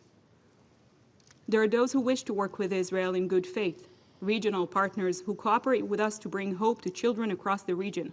It can be achieved, but it can only be achieved without Hamas. And it is time for this Council to speak and act with moral clarity to achieve this goal, with demanding the immediate and unconditional release of all hostages, deceased and alive, still held in Gaza, by condemning Hamas unequivocally for what it has done to Israelis, but also for what it has caused to the Palestinians by designating Hamas as a terror organization it is. This is what the Council should be focusing on. Israel, on its part, will continue to work with the US, Egypt, and Qatar to reach a hostage deal and to bring all our loved ones home. Mr. President, to conclude, every child deserves safety. Every child deserves a future. That future cannot be built on hate. Our children, all children, deserve more than this Council's silence in the face of terror. They deserve your voice, and they deserve your action. And Alma, Roni, Emma, and Yuli deserve to hug their fathers again. Thank you, Mr. President. I thank the representative of Israel for the statement.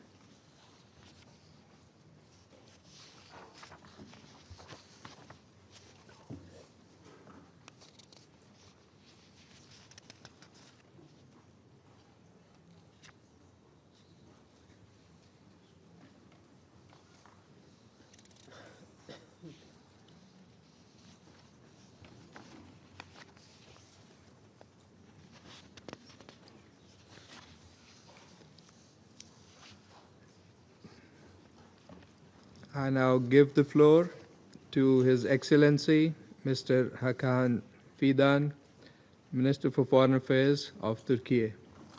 Thank you, Mr. President. As we gather in this hall today, the genocidal war of Israel against Palestinian people continues unabated. Over 2 million people are enduring unspeakable suffering in the Gaza Strip. Mass displacement and widespread destruction continue. Deliberate obstruction of humanitarian aid is a daily occurrence. Civilians are being indiscriminately killed at aid distribution points as they try to access food and water. Starvation is used as a weapon of war. There is no single principle of international humanitarian law that is not violated by Israel. No need to mince our words. Let us face the stark reality as it is. 80 years later, the world has been once again witnessing concentration camps. A campaign of extermination is ongoing against a whole population. It doesn't make any difference whether you are a child trying to fetch water for your family or a mother seeking food for your children. You are the target of the Israeli war machine. This is a machine fed by hate, and this is a machine fed by impunity. This is only possible because some of us choose to look away even in the face of extreme suffering. This cannot continue. Mr. President, there has been no safe access to humanitarian aid in Gaza for more than 4 months now. The only effective means of delivering aid is through the United Nations. Alternative models compromise the impartiality and dignity of aid delivery. Aid must be delivered promptly, adequately, and without obstruction through all available crossings in full accordance with international humanitarian law and in coordination with the United Nations. The core humanitarian principle of humanity, neutrality, impartiality, and independence must be upheld. Mr. President, to achieve exactly that, from the outset, we have called upon the international community to take urgent action to prevent the spread of war. Israel is trying to implement a strategy of aggression, not only in Palestine, but also in Lebanon, Syria, and Iran.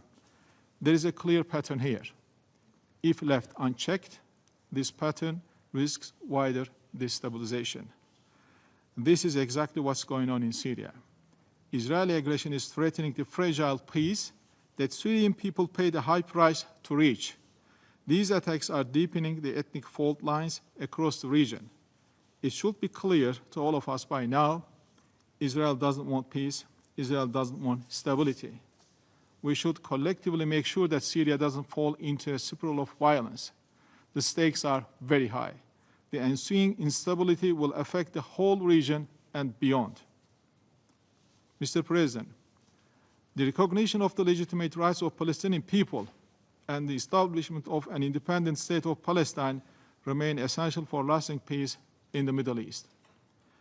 That is why we will continue to work towards increasing the international recognition of the State of Palestine and securing full Palestinian membership to the United Nations.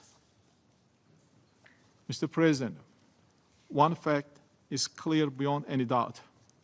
The UN Security Council not only failed the people of Gaza, it failed human dignity.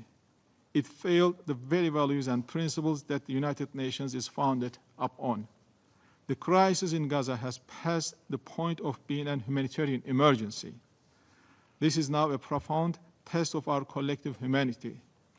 We either pass this test together or fail as a whole. What needs to be done is crystal clear.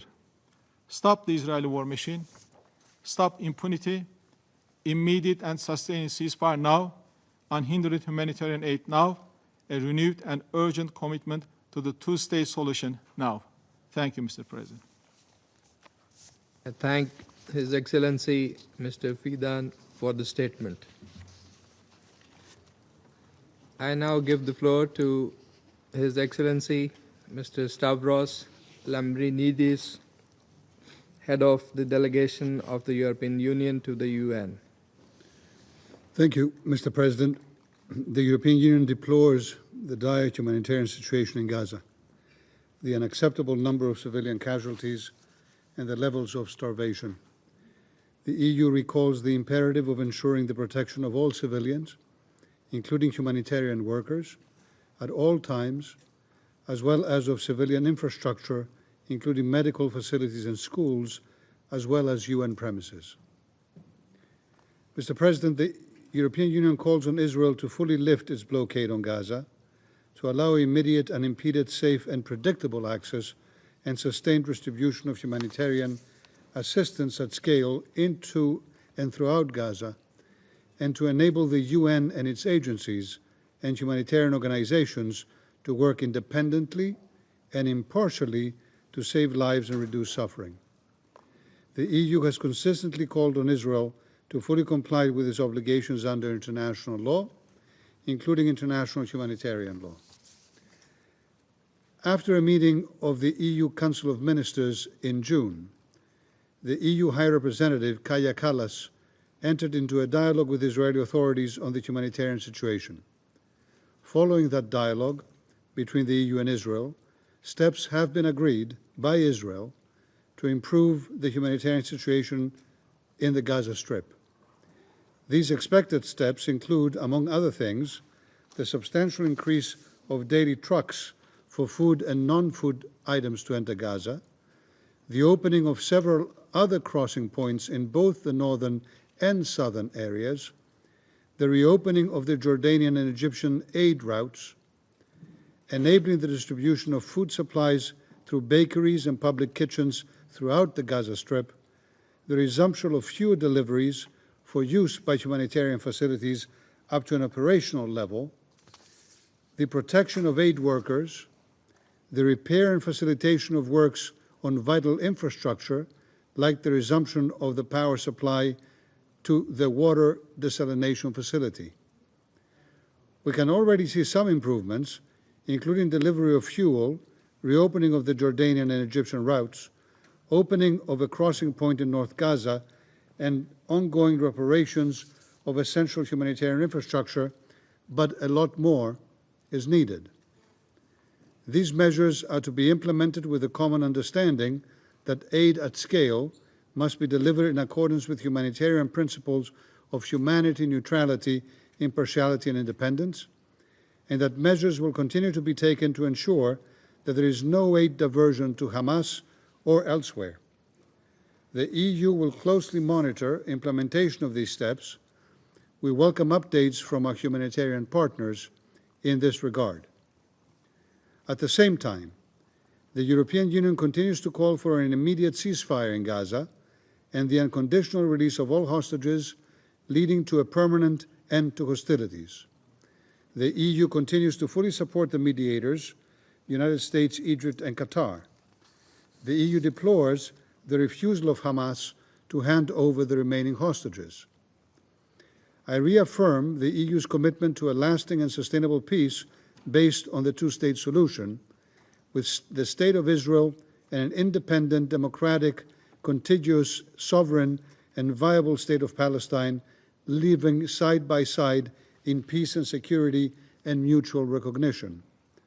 We are ready to contribute to all efforts towards this solution and call on all parties to refrain from actions that undermine its viability. In this context, the EU will continue supporting the Palestinian Authority and its reform agenda. President, in this context as well, we look forward to the high-level international conference for the peaceful settlement of the question of Palestine and the implementation of a two-state solution, co-chaired by France and Saudi Arabia from 28 to 30 of July. Thank you. I thank Mr. Lambrinidis for the statement. There are no more names inscribed on the list of speakers. I now invite Council members to informal consultations to continue our discussion on the subject. The meeting is adjourned.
Hey, Tom, that's it.